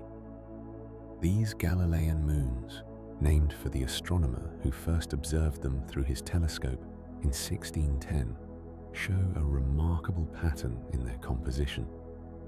Closest to Jupiter, Io formed where temperatures remained too warm for ice to survive, leaving it as a world of rock and metal. Moving outward, Europa contains more ice mixed with rock, while Ganymede and Callisto incorporated increasingly greater proportions of frozen water. This gradient mirrors the pattern we saw in the solar system itself, where temperature determined what materials could condense at different distances from the central heat source. Saturn's largest moon, Titan, followed a similar formation process, growing to become the second largest moon in our solar system. But Titan's story includes an extraordinary detail that makes it unique among all moons. It retained a thick atmosphere, denser even than Earth's, composed primarily of nitrogen with traces of methane. This atmosphere likely accumulated during Titan's formation from gases trapped in the icy material that built the moon, or perhaps delivered by comets in the solar system's youth. In the frigid cold of Saturn's distance from the Sun, these volatile substances could not escape, instead creating a hazy orange veil that obscures the surface from view. Not all moons formed in such orderly fashion alongside their planets. The irregular satellites, those strange worlds that orbit at great distances, often in tilted or even backward orbits, tell a different story. These are captured objects, asteroids, or perhaps small planetesimals that wandered too close to a giant planet's gravitational influence and found themselves permanently bound in orbit. Their unusual paths around their parent planets reveal their foreign origins, remnants of the solar system's formation era that were plucked from independent orbits and adopted into planetary families. Neptune's large moon, Triton, stands as the most remarkable example of capture. Unlike Neptune's smaller moons, Triton orbits backward relative to the planet's rotation, a retrograde motion that immediately signals its captured nature. Scientists believe Triton originated in the Kuiper Belt as a dwarf planet similar to Pluto, only to be gravitationally ensnared when it passed too close to Neptune. The capture process would have been violent, dramatically altering Triton's orbit and generating tremendous tidal heating within the Moon's interior, perhaps explaining the geological activity we observe there today, including geysers that erupt from its icy surface. The rings that grace the giant planets, most spectacularly, Saturn's magnificent bands visible even through small telescopes, formed through different mechanisms than the Moon's. These rings consist of countless individual particles, ranging from dust-sized grains to chunks as large as houses, all orbiting their planet in thin, flat sheets. The particles are predominantly water ice, especially in Saturn's bright rings, though darker material mixes in, particularly in the fainter rings of the other giant planets. The origin of planetary rings remains a subject of active research, but several formation mechanisms likely contributed to their presence. Some ring material may be primordial, left over from the original disk around each forming planet, material that never coalesced into moons because it orbited too close to the planet, within what we call the Roche limit. Inside this boundary, the planet's tidal forces overcome the gravitational attraction trying to pull particles together into larger bodies. So instead, they remain as separate fragments orbiting in graceful formation. Other ring material certainly comes from destruction rather than creation. When small moons wander too close to their planet, tidal forces can tear them apart, scattering their substance into ring systems. Comets that venture too near can be similarly shredded, their icy bodies breaking into countless pieces that spread along orbital paths. Meteorite impacts on existing moons can blast material into space, where it settles into rings. Saturn's rings may be relatively young, perhaps only a few 100 million years old, the remnant of a moon that broke apart in the not-too-distant past on geological timescales. The interactions between moons and rings create intricate patterns visible in the finest details of ring structure.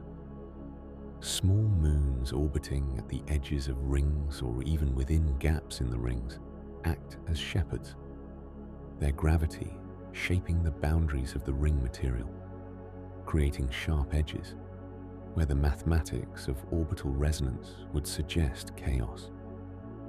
Moons embedded within rings clear gaps through their gravitational influence, like boats creating wakes in water. These gravitational dances produce some of the most beautiful structures in our solar system, waves and braids and spiral patterns that reveal the invisible architecture of gravity itself. Among the moons of the giant planet, volcanic Io stands as one of the most dramatic worlds. Its surface constantly renewed by sulfurous eruptions driven by tidal heating. As Io orbits Jupiter, the gravitational pull of the massive planet and the gravitational tugs of neighboring moons Europa and Ganymede stretch and squeeze Io's interior, generating friction and heat. This tidal energy melts rock deep within the moon, driving volcanic activity that makes Io the most volcanically active body in the known solar system. Its surface painted in yellows and oranges and reds by sulfur compounds. Beneath Europa's ice-cracked surface, that same tidal heating likely maintains an ocean of liquid water, a global sea trapped between the frozen crust and the rocky interior. The evidence appears in the patterns of ridges and cracks crisscrossing Europa's face, suggesting a shell of ice floating atop something that can flow and shift.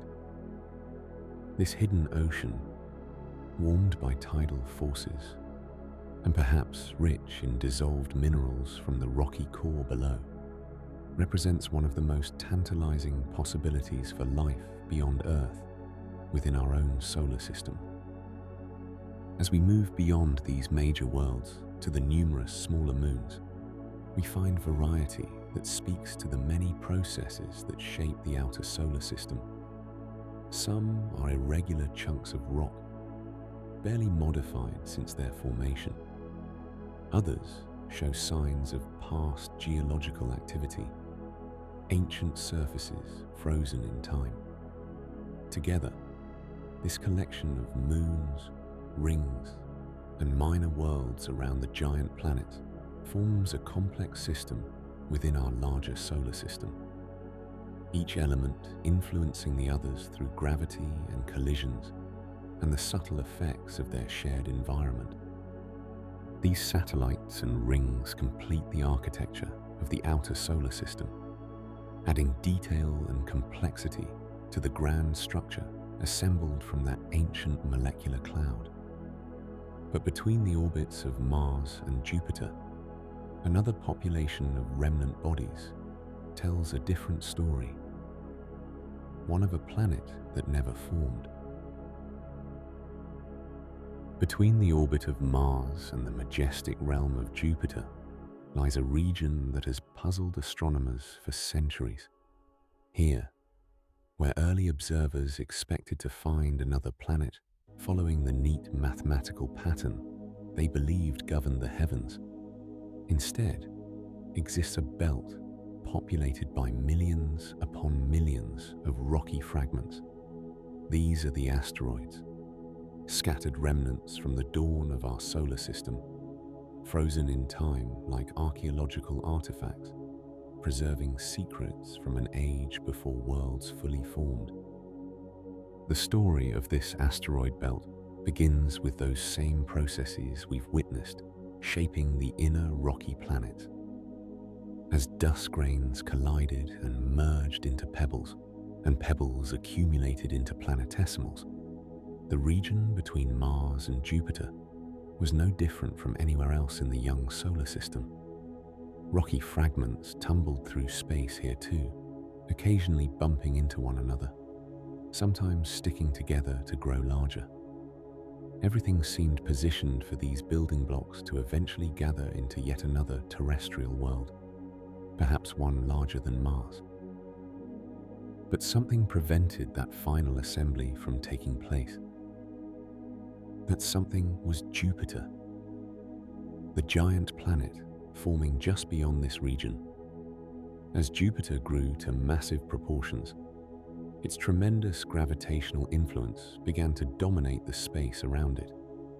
The planetesimals orbiting between Mars and this growing giant found their paths increasingly disturbed. Jupiter's gravity would tug at these rocky bodies as they passed, accelerating some, slowing others, changing their orbital paths in subtle but significant ways. These gravitational perturbations had profound consequences. Where planetesimals might once have approached each other at gentle speeds conducive to merging, they now found themselves on collision courses at much higher velocities. Instead of sticking together when they met, these faster impacts shattered the bodies into fragments. The asteroid belt became a place of destruction rather than construction, where collisions broke rocks apart rather than building them up. What might have become a planet instead remained a scattered population of fragments, stirred by Jupiter's gravitational hand like stones in a cosmic whirlpool. The total mass of all the asteroids in the belt today amounts to only a fraction of our moon's mass, perhaps just 4%. This remarkably small amount of material spread across such a vast region tells us how thoroughly the process of planet formation was disrupted here. Had Jupiter not interfered, these same materials might have assembled into a world perhaps twice the size of Mars. Instead, they remain forever separated, unable to complete their ancient gathering. The asteroids themselves come in fascinating variety, revealing different chapters of the early solar system story through their compositions. The darkest asteroids, known as carbonaceous types, are rich in carbon compounds and appear almost coal black in color. These primitive bodies formed in the cooler outer regions of the asteroid belt and have remained largely unchanged since their birth. Their surfaces still contain water bound up in minerals, along with organic compounds that might have been among the building blocks of life itself. Closer to the Sun, in the inner portions of the belt orbit, the stony or silicate asteroids, composed primarily of rocky minerals similar to those found on Earth. These bodies formed in warmer conditions where lighter elements and compounds had been driven away by the young sun's heat. Their compositions tell us about the temperature gradient that existed across the early solar system, with different materials condensing at different distances from our newborn star. Then there are the metallic asteroids, made primarily of iron and nickel, which shine more brightly as they reflect sunlight off their metal-rich surfaces. These curious objects are thought to be the exposed cores of larger bodies that were still differentiating, separating into metal cores and rocky mantles. When catastrophic collisions broke them apart, they offer us rare glimpses into planetary interiors, the deep metallic hearts that normally remain hidden beneath rocky exteriors.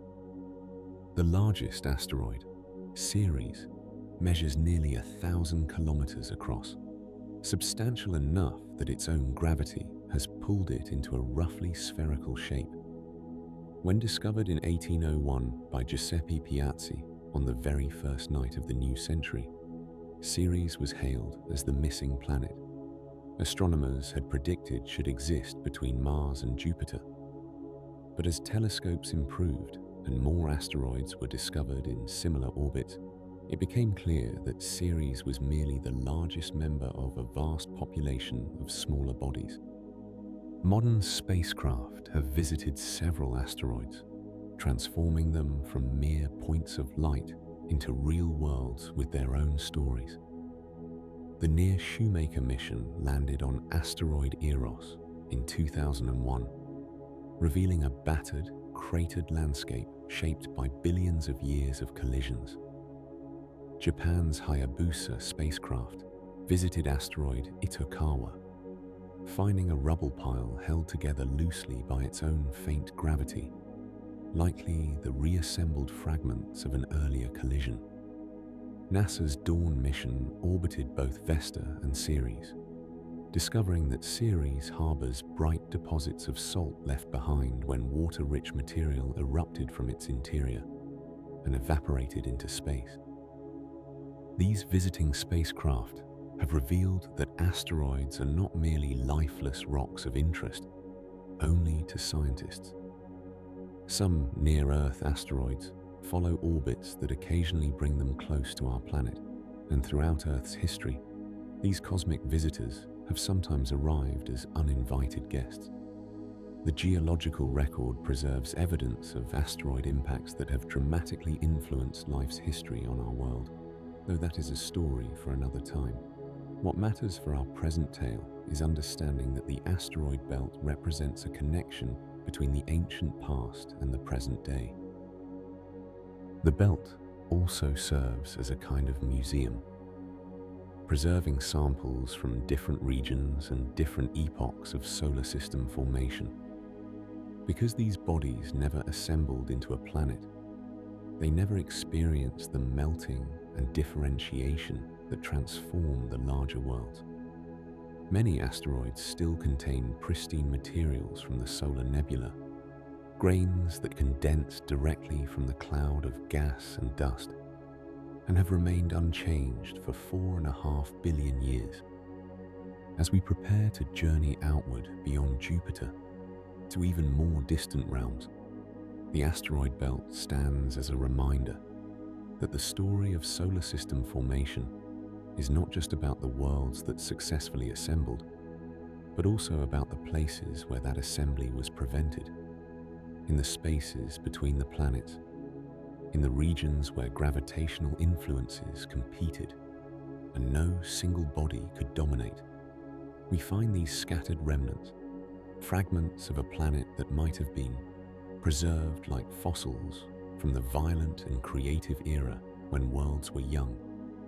And so the asteroids tumble onward in their orbit, most of them following paths between Mars and Jupiter, occasional visitors straying inward or outward, all of them silent witnesses to the chaos and beauty of creation, to the delicate balance between construction and destruction that shaped our cosmic neighborhood into its present form.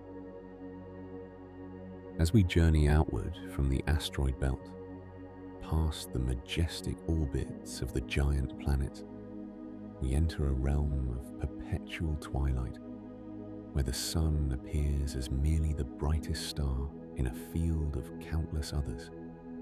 Here, in the frozen frontiers of our solar system, lies a vast ring of icy remnants that encircles the planetary realm like a cosmic museum, preserving pristine samples from the very dawn of our celestial neighborhood.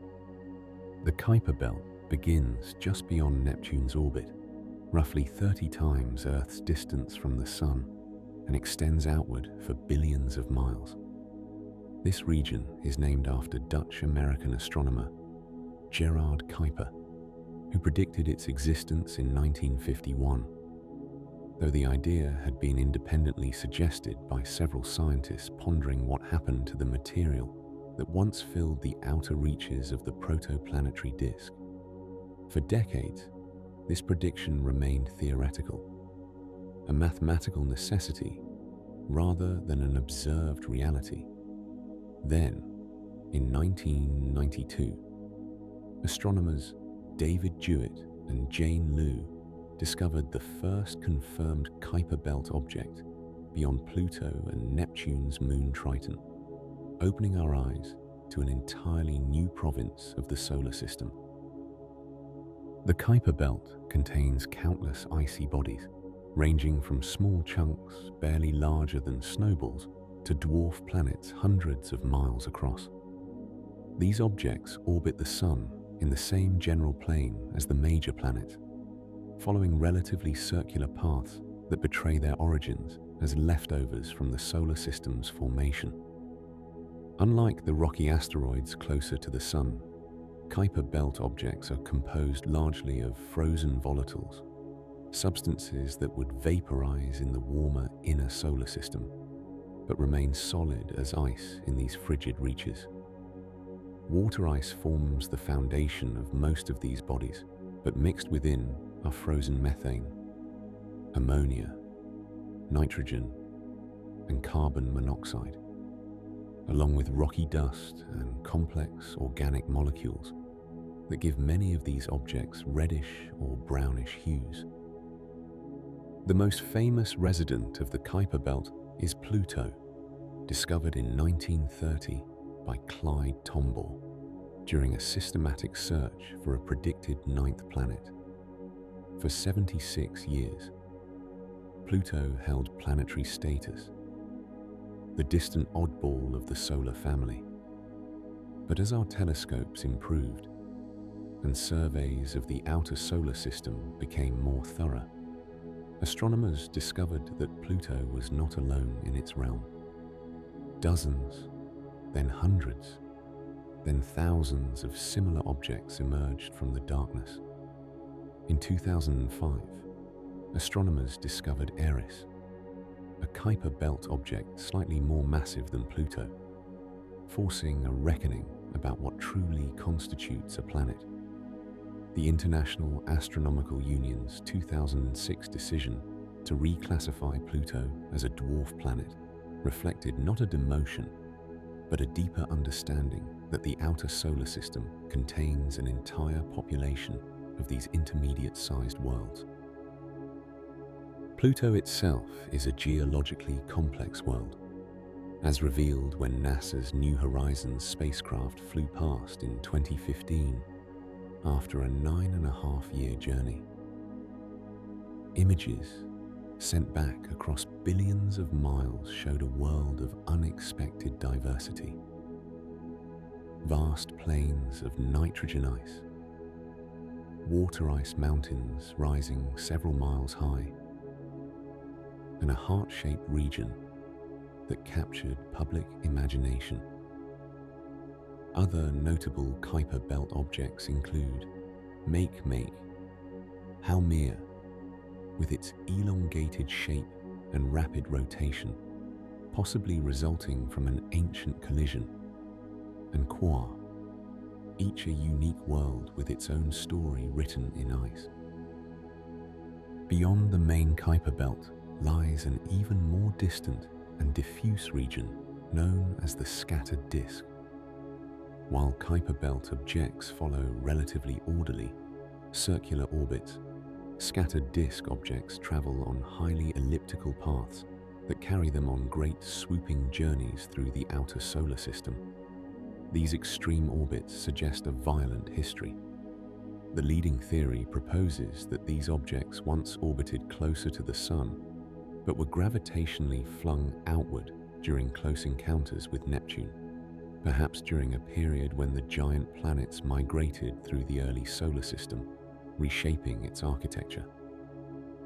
Eris, the object whose discovery prompted Pluto's reclassification, belongs to the scattered disk. Its orbit carries it as close as 38 times Earth's distance from the Sun, and as far as 98 times that distance, a journey taking more than 500 years to complete. At its most distant point, the Sun would appear so small and faint that noon would seem like deep twilight, with temperatures plunging to just a few dozen degrees above absolute zero. Sedna, another scattered disk object, follows an even more extreme orbit that takes it more than 900 times Earth's distance from the Sun, requiring over 11,000 years for a single orbit.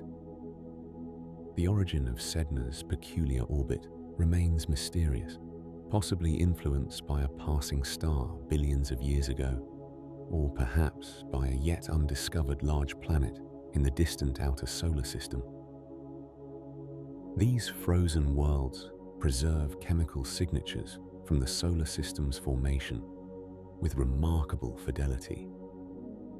Unlike the inner planets, which were heated, melted, and geologically processed, Kuiper Belt objects have spent most of their existence in deep freeze.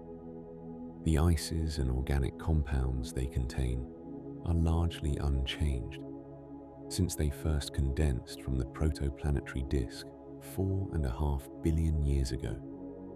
Studying their compositions provides insights into the raw materials available in the outer solar nebula and the conditions under which they formed. The Kuiper Belt also serves as the source of many short-period comets, those celestial wanderers that take less than 200 years to orbit the Sun. Occasionally, gravitational perturbations nudge a Kuiper Belt object inward toward the Sun. As it enters the warmer inner solar system, sunlight causes its ices to vaporize, creating the glowing coma and streaming tail that characterize comets. Each appearance of a comet like Halley's, which returns every 76 years, represents a small piece of the Kuiper Belt temporarily visiting our neighborhood before retreating to the frozen darkness. The total mass of the Kuiper Belt, despite containing millions of objects, equals only a fraction of Earth's mass. This relatively small amount of material suggests that the outer solar system once contained far more mass than remains today. Most of the original material either accreted into the giant planets, was ejected from the solar system entirely by gravitational encounters, or became part of the distant Oort cloud, a theoretical sphere of comets surrounding the solar system at distances hundreds of times beyond the Kuiper belt. As we contemplate these distant icy worlds, tumbling through darkness at the edge of the sun's gravitational domain, we recognize them as time capsules containing information about our cosmic origins. They remind us that the solar system's formation was not a tidy process confined to the region where planets now orbit. Instead, it was a dynamic, sprawling phenomenon that filled a volume of space almost incomprehensibly vast, leaving remnants scattered across distances that challenge our ability to explore. In the cold silence beyond Neptune, these frozen sentinels continue their ancient orbits, patient witnesses to the entire history of our solar system, waiting to share their secrets with future explorers who will venture into these twilight realms. The solar system, having spent hundreds of millions of years settling into a stable configuration, was about to experience a time of dramatic upheaval. Far beyond the orbits of the newly formed terrestrial planets, the giant worlds that had coalesced in the outer reaches were not quite finished with their gravitational dance. Their movements would soon trigger a cosmic event that would reshape the surfaces of worlds throughout the inner solar system. Around 4 billion years ago, something remarkable happened. The Moon, which had formed from the debris of that ancient collision between Earth and Theia, began to record an extraordinary story in its rocks. Craters formed at an accelerating rate, pockmarking its surface with impacts both large and small. This period, which scientists would later call the Late Heavy Bombardment, left scars that remain visible to this day in the lunar highland. The evidence for this dramatic episode came not from observing it directly, of course, but from carefully studying the ages of rocks brought back by the Apollo missions. When scientists dated these lunar samples, they discovered something puzzling.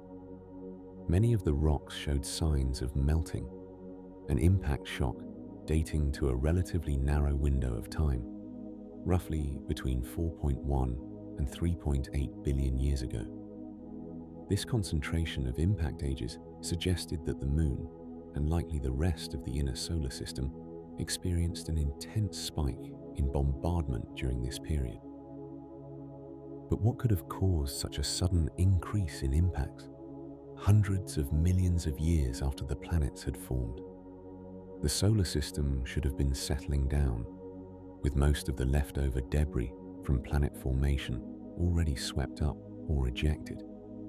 The mystery deepened when scientists realized that the surfaces of Mercury, Mars, and even ancient regions of Earth showed similar signs of heavy bombardment from roughly the same era.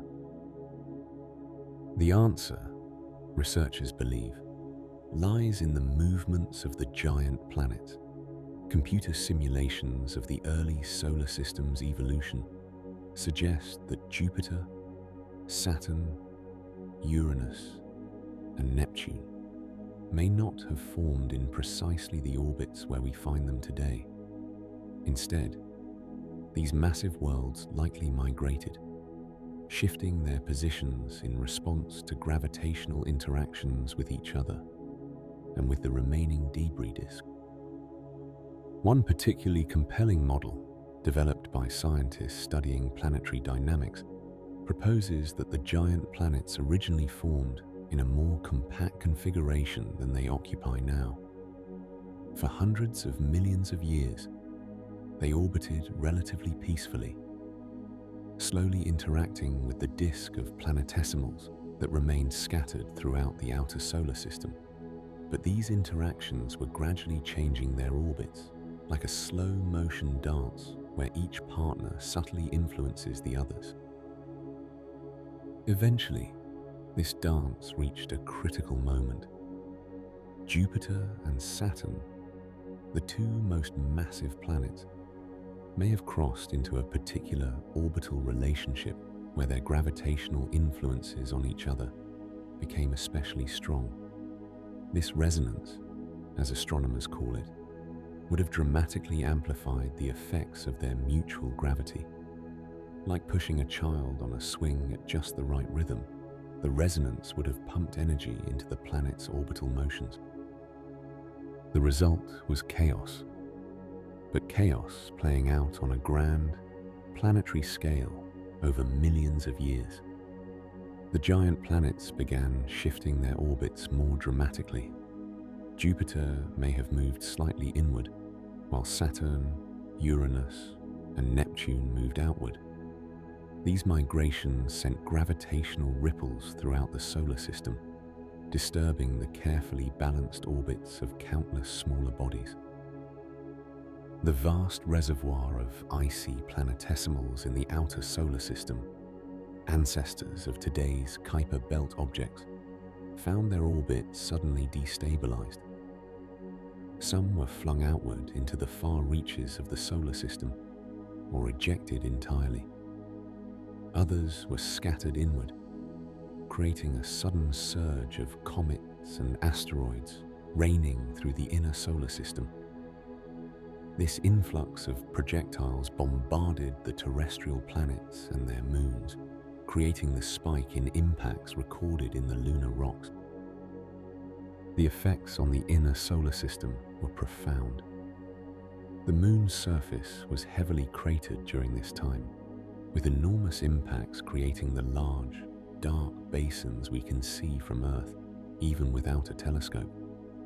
These impacts fractured the lunar crust, allowing molten rock from beneath to well up and fill the basins, creating the features we call maria, the Latin word for seas, though no water was involved in their formation.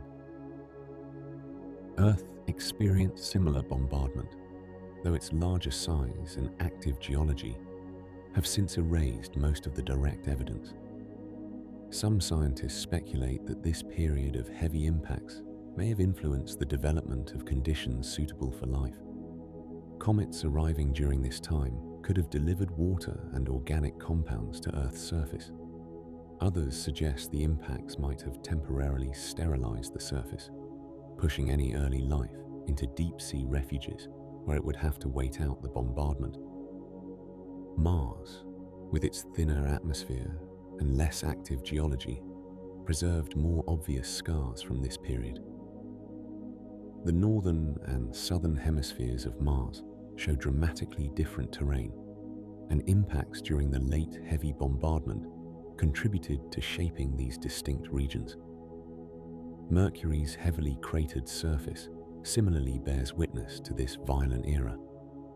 The bombardment eventually subsided as the giant planets settled into their new, more stable orbits. The reservoir of projectiles had been largely depleted, either swept up by impacts, ejected from the solar system, or placed into stable orbits where they would no longer threaten the inner world. The rate of impacts declined dramatically, allowing the terrestrial planets to enter a calmer phase of their existence. This transition from bombardment to relative tranquility had profound implications for Earth in particular. With the sky no longer regularly filled with incoming projectiles, the planet's surface could cool and stabilize. Oceans, if they had been partially vaporized by large impacts, could reform and persist. The chemical ingredients delivered during the bombardment could settle and interact in more stable environments. Whatever processes were leading toward the emergence of life could proceed without constant disruption from cosmic impacts. The late heavy bombardment represents one of the last great upheavals of the solar system's youth, a final violent flourish as the planets found their long-term homes. The quiet we observe today in the cosmic neighborhood belies this turbulent past, but the scars remain visible for those who know where to look. Every crater on the moon serves as a reminder of this dramatic period, each impact frozen in time on that airless, geologically quiet world. As we prepare to turn our attention toward humanity's long journey to understand these events, we can appreciate the detective work required to reconstruct this ancient story. The rocks tell their tales to those patient enough to listen, revealing a solar system that was once far more dynamic and dangerous than the relatively peaceful configuration we observe today. The bombardment that reshaped the young worlds had finally quieted, leaving the solar system in a form that would remain largely stable for billions of years to come. The planets had found their orbits. The impacts had diminished to occasional events rather than constant chaos, and the stage was set for something entirely new. On one particular world, the third from the Sun, life would eventually emerge and evolve, and among those living things, a species would arise with the peculiar ability to look up at the night sky and wonder about the lights they saw there. For countless generations, human beings gazed upward and tried to make sense of the wandering stars. Long before written history, people noticed that while most points of light maintained their positions relative to one another, wheeling across the sky in predictable patterns, a few moved differently. These wanderers, which we now call planets, traced mysterious paths through the constellations, sometimes even appearing to reverse direction for a time before continuing their journeys. To ancient observers, these movements seemed to carry meaning, messages written in celestial motion. The Babylonians, living in the fertile lands between the Tigris and Euphrates rivers, were among the first we know of to keep careful records of these celestial movements. Beginning around 3,000 years ago, their astronomer priests tracked the positions of the wandering stars with remarkable dedication. They divided the sky into sections, creating the foundation of what we now call the zodiac, and recorded the movements of Mercury, Venus, Mars, Jupiter, and Saturn across these celestial territories. Their clay tablets, inscribed with cuneiform characters, contained mathematical predictions of where these wanderers would appear. Detailed observations spanning centuries of patient watching. These Babylonian observers noticed patterns repeating across years and decades. Venus would appear as a brilliant evening star for a time, then vanish, only to reappear in the morning sky before dawn. Mars would grow bright and prominent, fade, and then brighten again in cycles lasting roughly 2 years. These patterns suggested an underlying order, though the mechanism remained mysterious. The Babylonians developed mathematical schemes to predict these movements, creating some of humanity's first scientific models, even if they described rather than explained the motions they observed. Greek philosophers inherited this observational tradition and added something new: the desire to understand not just what the heavens did, but why. Around the 4th century before the Common Era, thinkers like Aristotle proposed that Earth sat motionless at the center of the cosmos, with the moon, sun, planets, and stars arranged in concentric spheres rotating around it. This geocentric model made intuitive sense. After all, the ground beneath their feet felt stable and still, while the sky clearly wheeled overhead. Heavy objects fell downward toward Earth, suggesting that our world occupied a special central position in creation. Yet the wandering stars posed a problem. If everything circled Earth in simple spheres, why did planets sometimes appear to reverse their direction, tracing backward loops against the background stars before resuming their forward motion?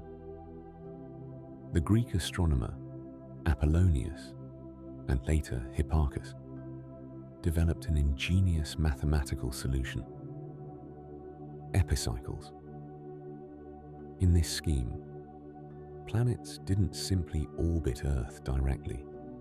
Instead, they traveled in small circles called epicycles, while the centers of those circles orbited Earth in larger circles called deferents. When a planet was on the portion of its epicycle moving opposite to its deference motion, it would appear to move backward across the sky.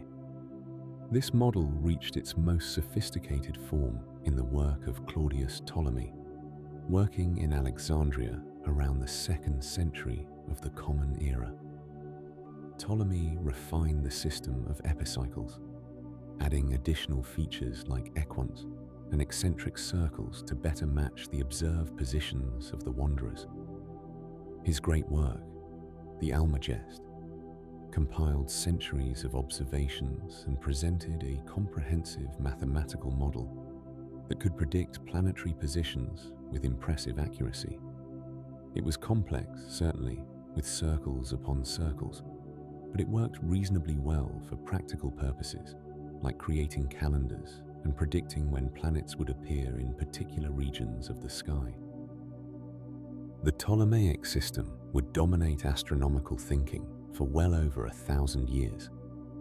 It fit with the philosophy of the time, placing humanity at the cosmic center, and its mathematical predictions were good enough for the needs of navigation, timekeeping, and astrology.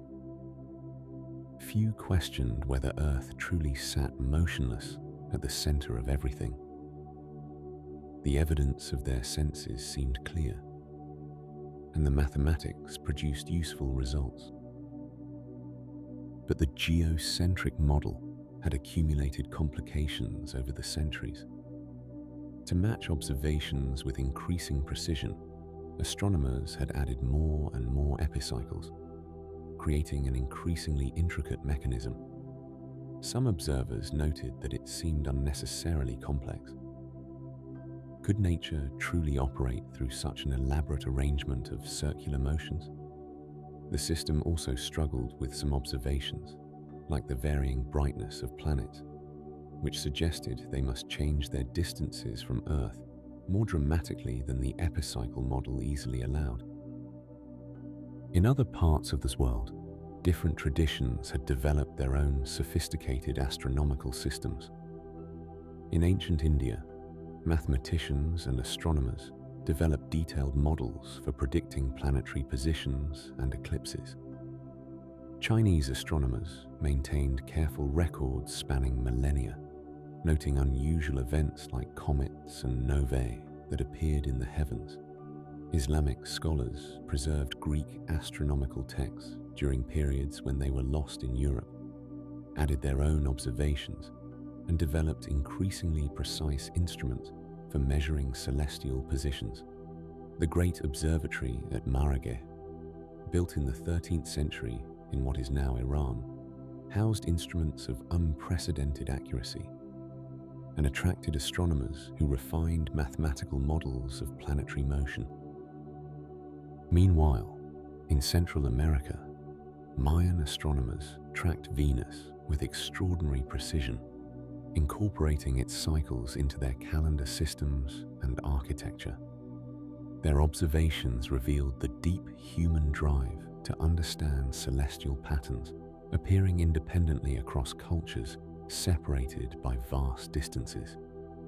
As medieval times gave way to the Renaissance in Europe, some thinkers began to question inherited wisdom and seek fresh perspectives on ancient problems. The stage was being set for a revolution in understanding, one that would displace Earth from the center of the cosmos and reveal the true nature of our solar system. The careful observations of ancient astronomers, the mathematical models of the Greeks, and the patient record-keeping of Babylonians, Islamic scholars, Chinese astronomers, and others had all built a foundation of knowledge about how the heavens appeared to move. Soon, that foundation would support a radically new interpretation, one that would finally reveal the architectural truth of the cosmic neighborhood we call home. As the 16th century dawned across Europe, the ancient Earth-centered model of the cosmos still held sway in universities, churches, and the minds of nearly everyone who gazed upward at the stars. Yet within this world of crystalline spheres and perfect circles, a quiet revolution was beginning to stir, one that would forever transform humanity's understanding of our solar system and our place within it. In the city of Krakow, then later in Italy, a Polish scholar named Nicholas Copernicus spent decades considering a radical possibility. What if the Earth was not the unmoving center of all creation? What if, instead, our world was simply another planet, circling the sun along with the others? The idea itself was not entirely new. Ancient Greek thinkers had occasionally suggested such arrangements, but Copernicus developed it into a complete mathematical model that could predict planetary positions. For years, Copernicus hesitated to publish his work, knowing how controversial it would be. The manuscript that would eventually become On the Revolutions of the Heavenly Spheres circulated only among a small circle of trusted colleagues. Finally, in 1543, as Copernicus lay on his deathbed, the printed book reached him. In it, he had carefully laid out a vision of the cosmos with the sun at its center, the planets orbiting in perfect circles around it, and our Earth relegated to being just the third world from the sun, spinning on its axis once each day. The response was gradual rather than immediate. Many scholars initially treated the heliocentric model as a useful mathematical tool for calculations rather than a description of physical reality. After all, if the Earth truly hurtled through space, why didn't we feel constant winds rushing past? Why didn't objects thrown upward fall far behind as the Earth moved beneath them? These questions seemed to demand that Earth remain stationary. But the seeds of doubt had been planted, and in the latter part of the 16th century, a Danish nobleman named Tycho Brahe became obsessed with gathering better data. From his observatory on the island of Hven, equipped with the finest instruments yet devised, Tycho spent decades making extraordinarily precise measurements of planetary positions, accurate to within a fraction of a degree. Interestingly, Tycho himself never accepted the Copernican model, instead proposing a hybrid system where the planets orbited the Sun, but the Sun orbited the Earth.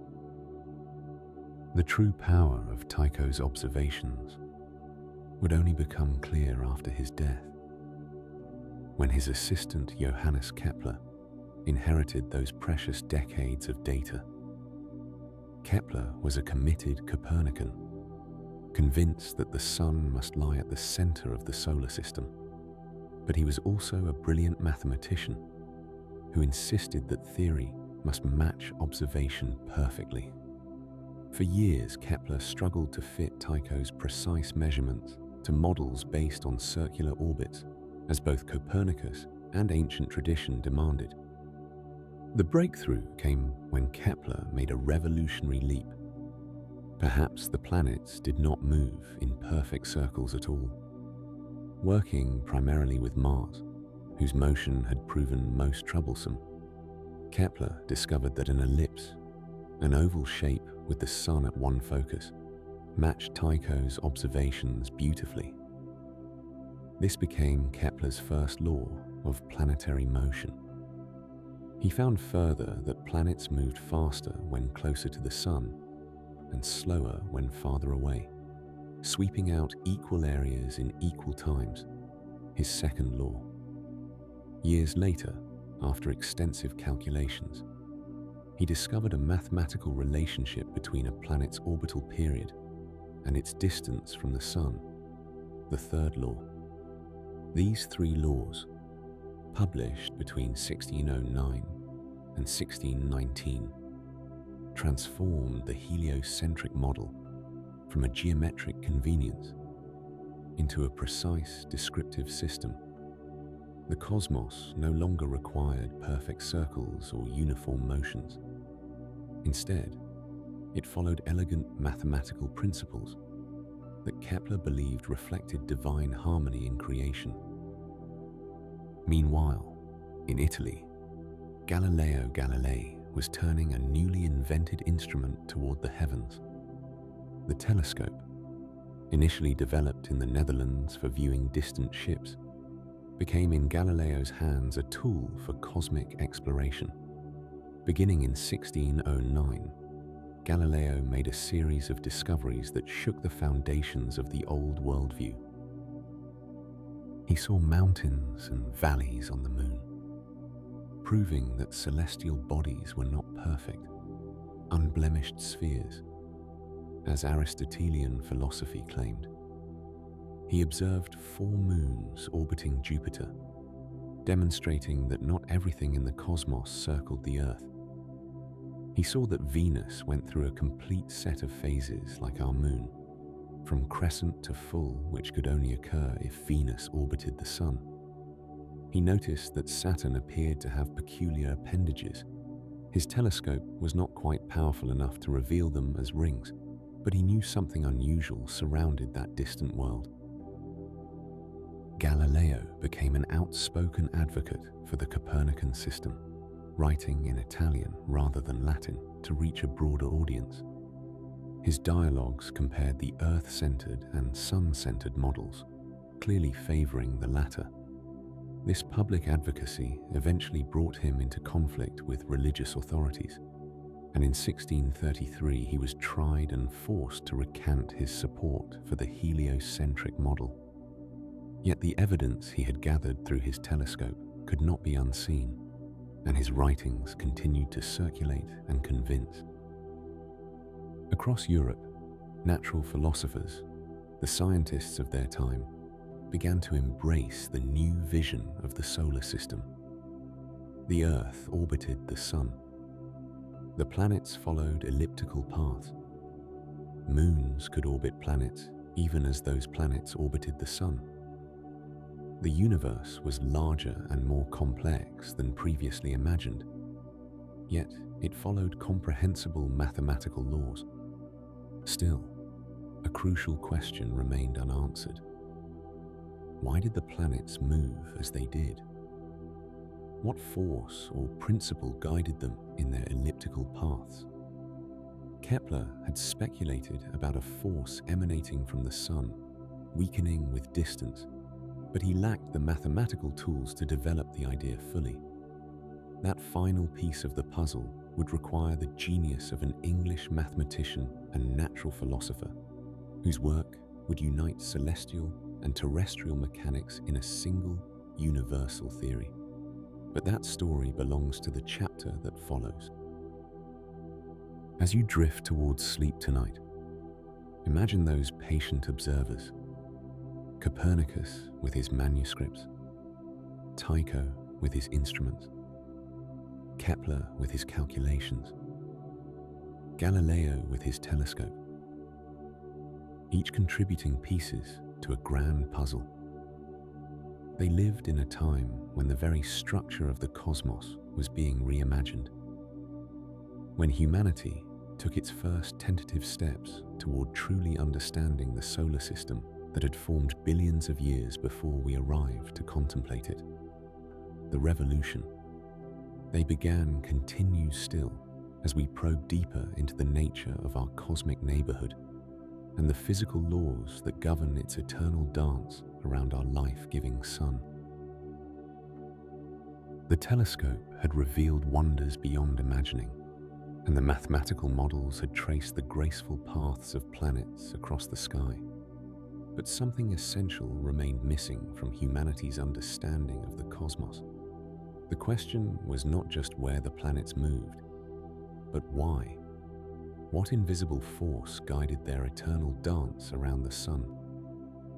In the quiet English countryside of the 17th century, a mind of extraordinary power contemplated an apple orchard.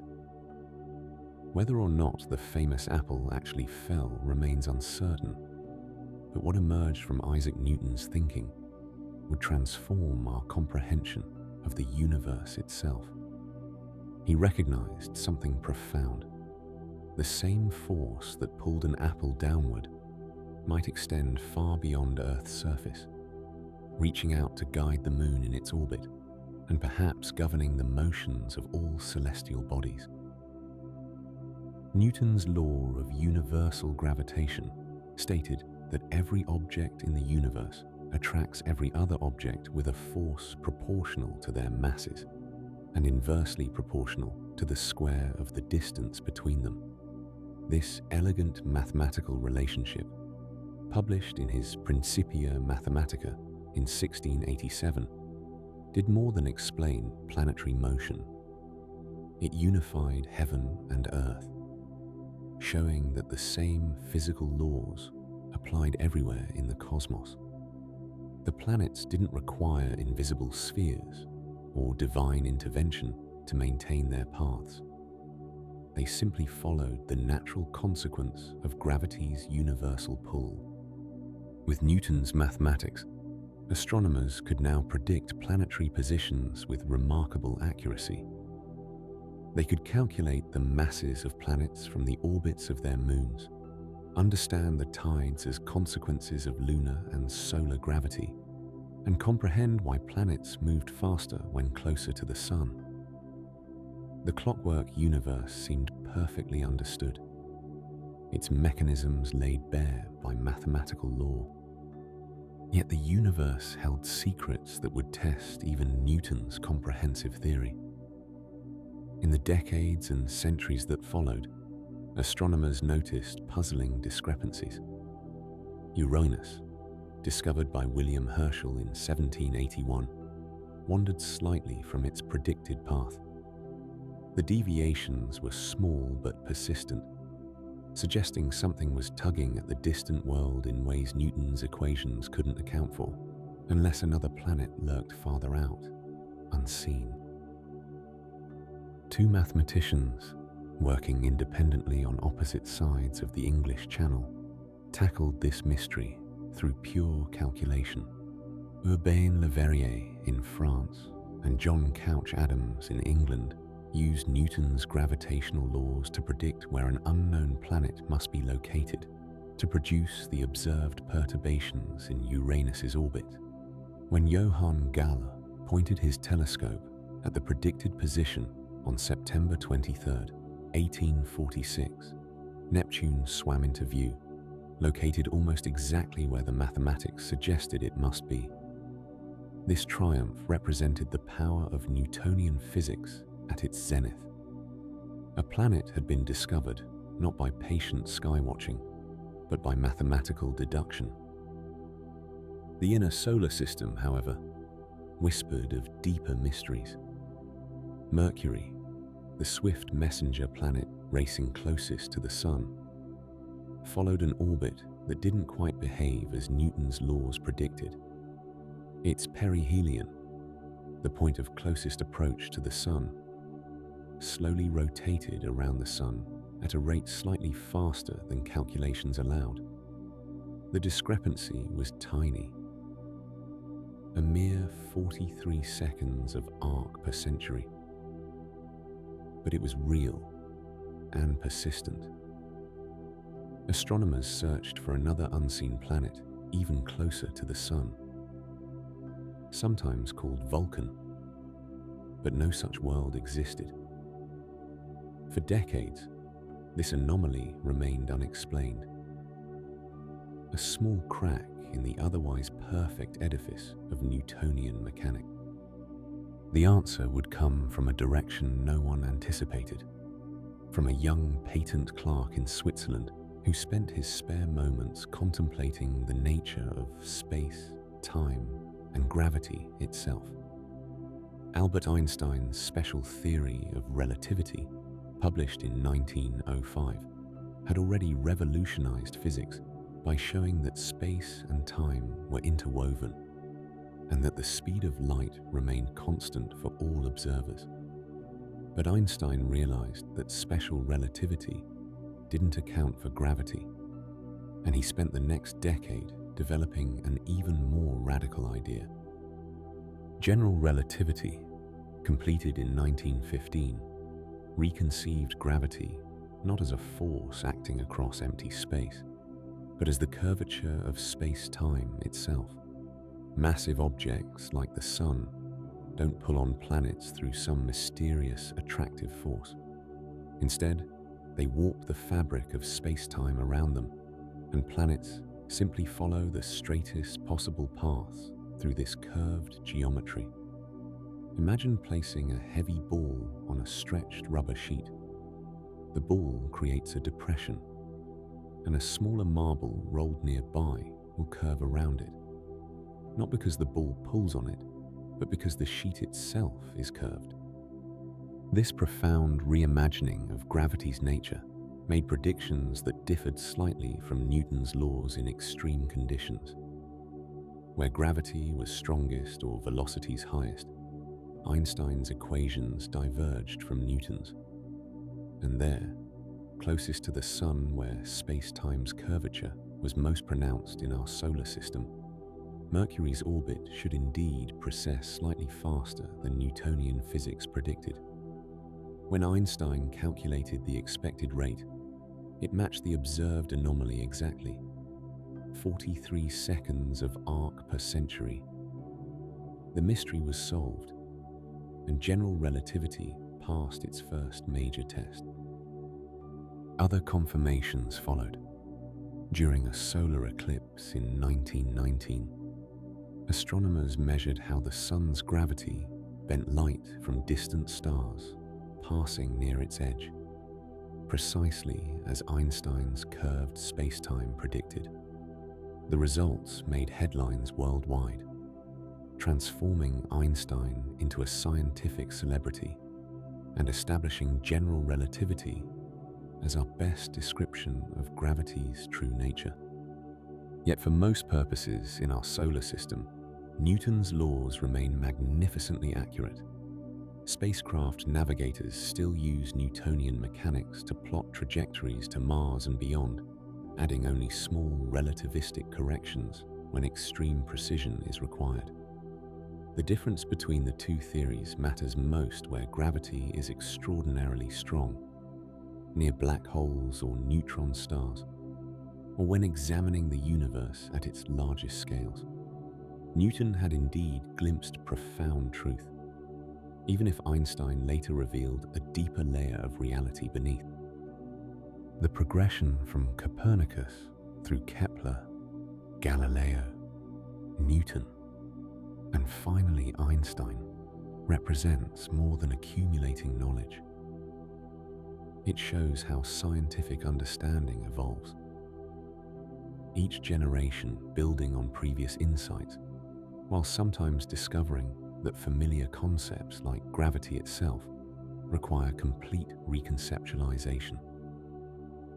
The solar system that once seemed to demand divine intervention to maintain its order was understood through forces then revealed to be manifestations of geometric space-time curvature. As the 20th century progressed, these theoretical frameworks would guide a new kind of exploration. The mathematics that explained planetary orbits would soon calculate trajectories for artificial objects, machines built by human hands, that would venture beyond Earth to visit the worlds whose motions had inspired centuries of wonder and investigation. The age of pure observation and mathematical modeling was about to give way to something entirely new, the era of direct exploration. For centuries, humanity had gazed at the planets as wandering lights against the velvet darkness, charting their movements with ever greater precision, building mathematical models to predict their paths. But until the middle of the 20th century, even the finest telescopes could reveal only so much. Mars remained a disk marked with mysterious dark regions. Venus hid beneath impenetrable clouds. The outer planets were little more than tiny spheres, showing hints of bands and spots. Everything we knew came from light gathered across millions or billions of miles of space. Then, in 1957, a beach ball-sized sphere called Sputnik began circling Earth, and everything changed. The space age had begun, and with it, humanity would no longer be confined to observing the solar system from a single vantage point. We would send our instruments outward, extending our senses across the cosmic neighborhood that had captured our imagination since the first humans looked upward in wonder. The early missions were tentative steps, like a child testing the waters of an unfamiliar ocean. In 1962, Mariner 2 became the first spacecraft to successfully encounter another planet, flying past Venus and revealing a world utterly unlike Earth, with surface temperatures hot enough to melt lead and crushing atmospheric pressure. The romance of a tropical sister world evaporated in the data streaming back across space.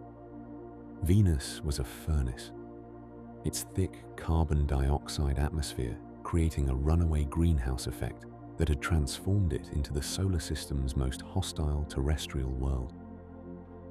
Mars beckoned next, that rust-colored point of light that had inspired countless stories of ancient civilizations and dying worlds.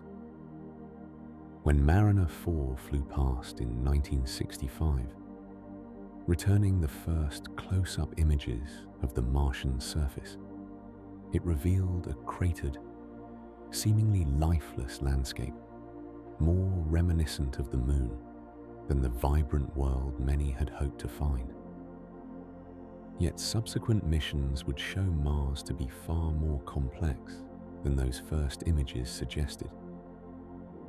Viking landers touched down on the surface in 1976, testing the soil for signs of life and sending back the first photographs from the Martian plains, showing a rocky, salmon-hued landscape under a butterscotch sky.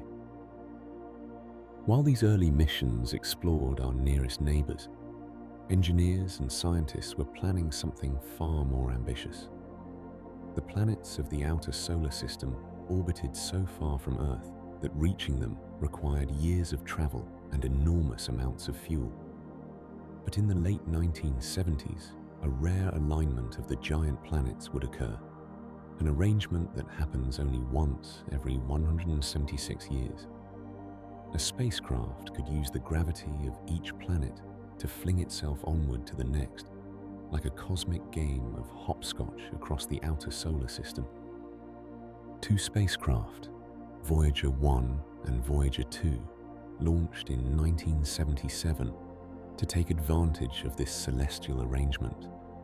These twin explorers carried cameras, spectrometers, magnetometers, and instruments to measure particles and fields, all powered by radioisotope thermoelectric generators that would provide electricity for decades.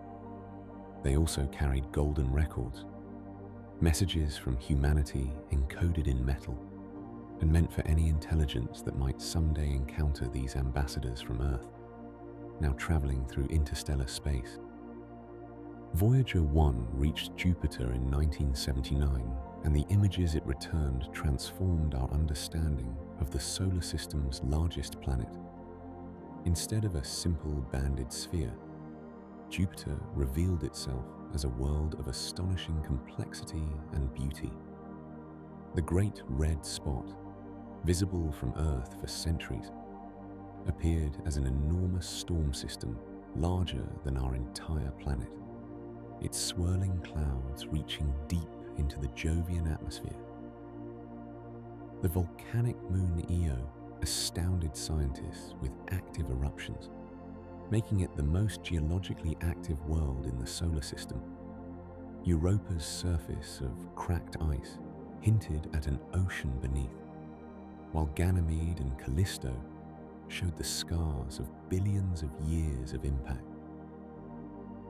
Saturn's turn came in 1980 and 1981 as both Voyagers flew past the ringed giant. The magnificent ring system, visible through even modest telescopes from Earth, revealed itself to be far more intricate than anyone had imagined. The rings were composed of thousands of narrow ringlets, with gaps and waves carved by the gravitational influence of small moons. Titan, Saturn's largest moon, showed a thick, hazy atmosphere that completely obscured its surface, making it the only moon in the solar system with a substantial atmosphere. Voyager 2 continued onward, becoming the first and, to this day, the only spacecraft to visit Uranus and Neptune. At Uranus in 1986, it found a blue-green world tipped on its side, rolling through its orbit like a cosmic marble. Neptune, reached in 1989, surprised everyone with its dynamic atmosphere, featuring the fastest winds in the solar system and a great dark spot reminiscent of Jupiter's storms. The moon Triton, orbiting Neptune backward, showed geysers of nitrogen erupting from its frozen surface. Back in the inner solar system, other missions were filling in details about worlds we thought we understood. Magellan used radar to peer through Venus's clouds in the early 1990s, mapping a surface dominated by volcanic features and revealing a world that had been resurfaced by volcanic activity in its geological past. A succession of Mars missions showed a planet with a complex history where water once flowed on the surface, carving channels and filling lakes, or perhaps even an ocean in the northern lowlands. As the century turned, spacecraft became more sophisticated. Cassini arrived at Saturn in 2004, beginning a 13-year mission that transformed our understanding of the ringed planet and its moons. It discovered lakes of liquid methane on Titan's surface and caught geysers erupting from the south pole of tiny Enceladus, spewing water ice and organic molecules into space, evidence of another hidden ocean beneath an icy crust. Mercury, scorched and battered in its tight orbit around the Sun, finally received its first dedicated orbiter when Messenger arrived in 2011, revealing a world of surprising geological complexity. In the outer solar system, New Horizons raced toward Pluto, reaching the distant world in 2015 and revealing a place of stunning beauty and unexpected activity. Instead of a dead, frozen ball of ice, Pluto showed nitrogen glaciers, towering mountains of water ice, and a heart-shaped plain that captured the public imagination. Each mission, each new image and measurement added pieces to the puzzle of how our solar system formed and evolved. The compositions of different worlds confirmed theories about the temperature gradient in the ancient Protoplanetary Disk. The cratering records on solid surfaces revealed the violence of the late heavy bombardment. The diversity of moons and rings showed the complex processes of capture and collision that continued long after the planets themselves formed. These robotic explorers, our eyes and ears across the solar system, transformed worlds that had been mere points of light or fuzzy telescopic images into real places with their own stories. As we drift towards sleep, we can imagine these spacecraft, some still functioning, some long silent, scattered across our cosmic neighborhood, monuments to human curiosity and our endless desire to explore the darkness beyond our small blue world. As we drift toward the end of our cosmic story, we find ourselves returning to the present moment, looking outward from our small blue world with new eyes.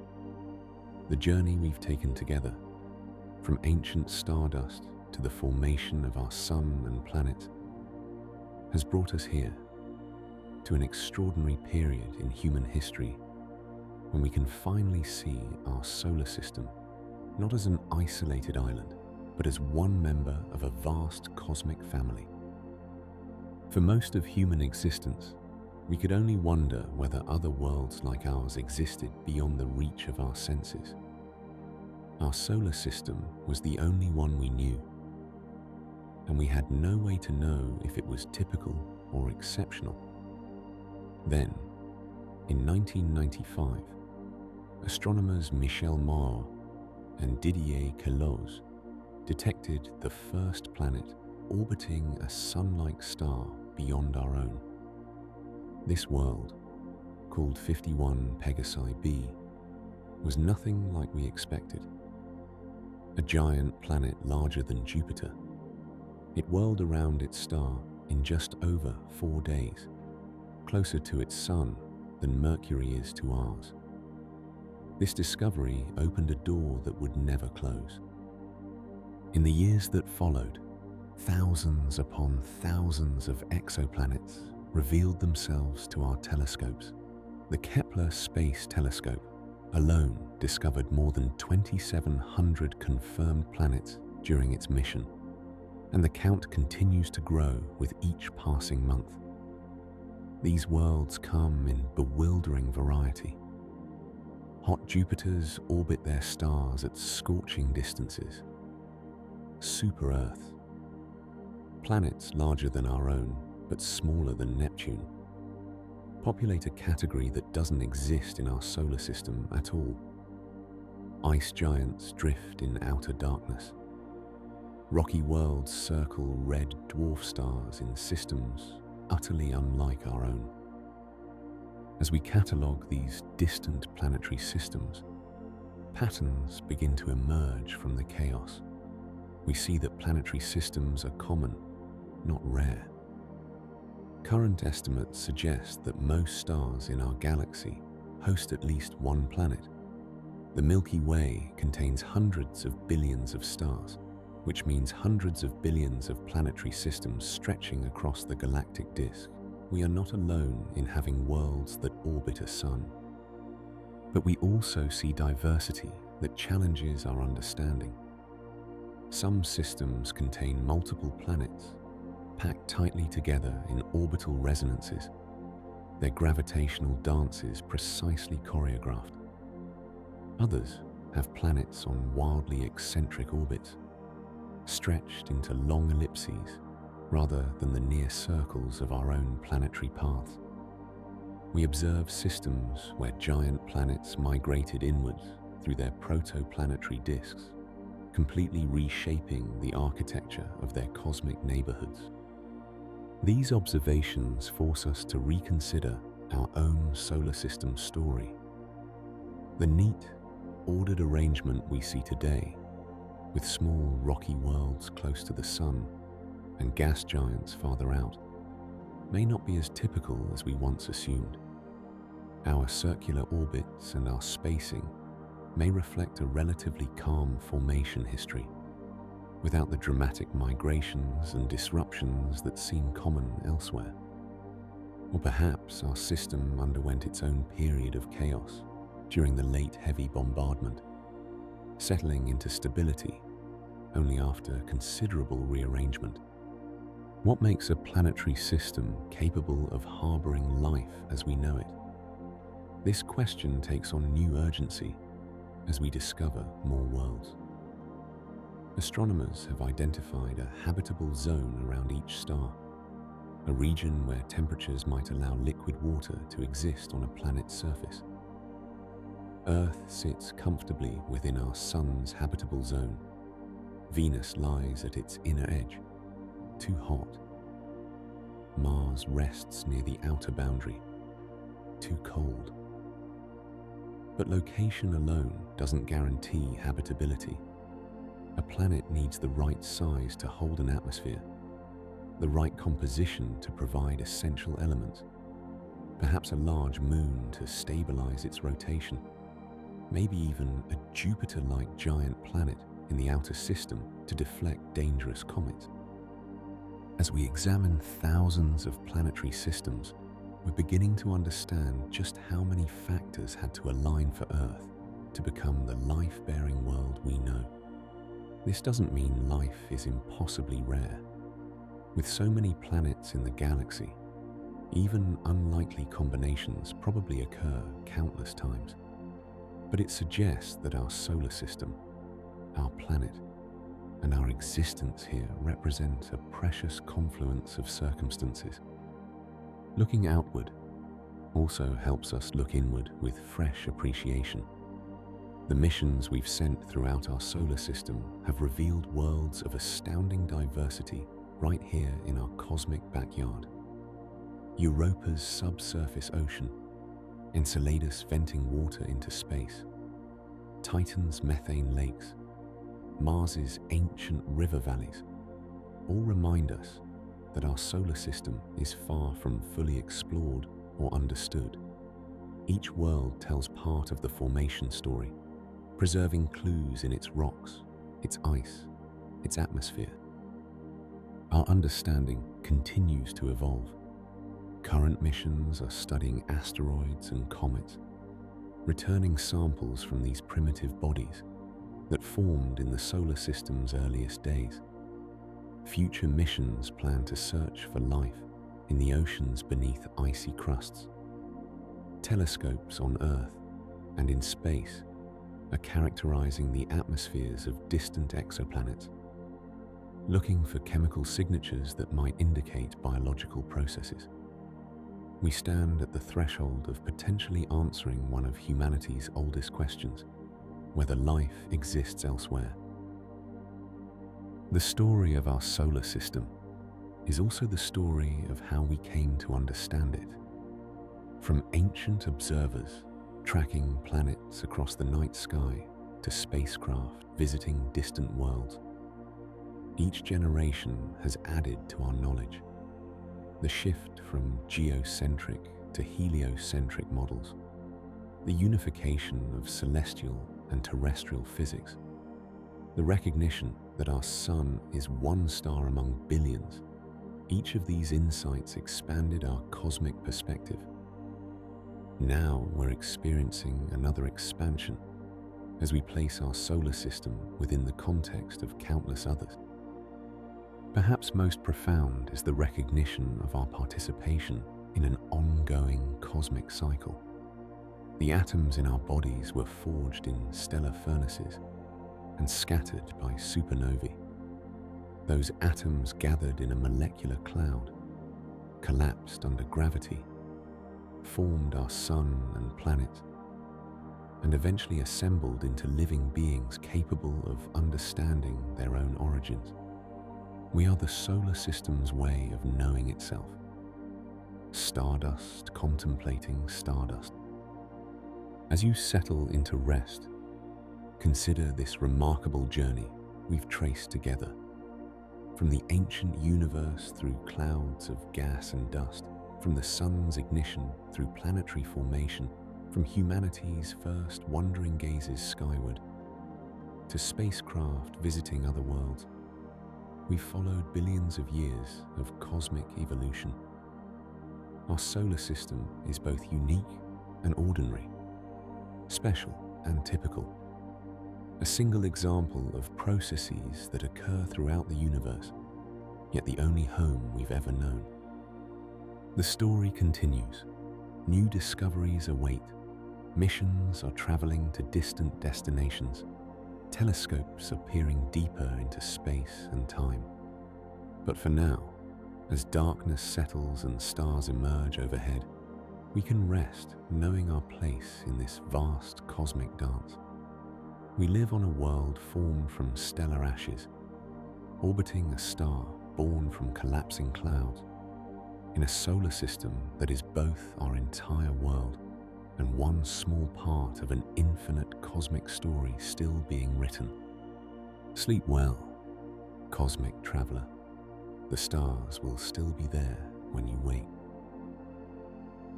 As we bring to a close our journey through the cosmic story of our solar system, from that ancient cloud of dust and gas to the beautiful dance of planets around our sun, we hope this tale has gently carried you toward peaceful rest.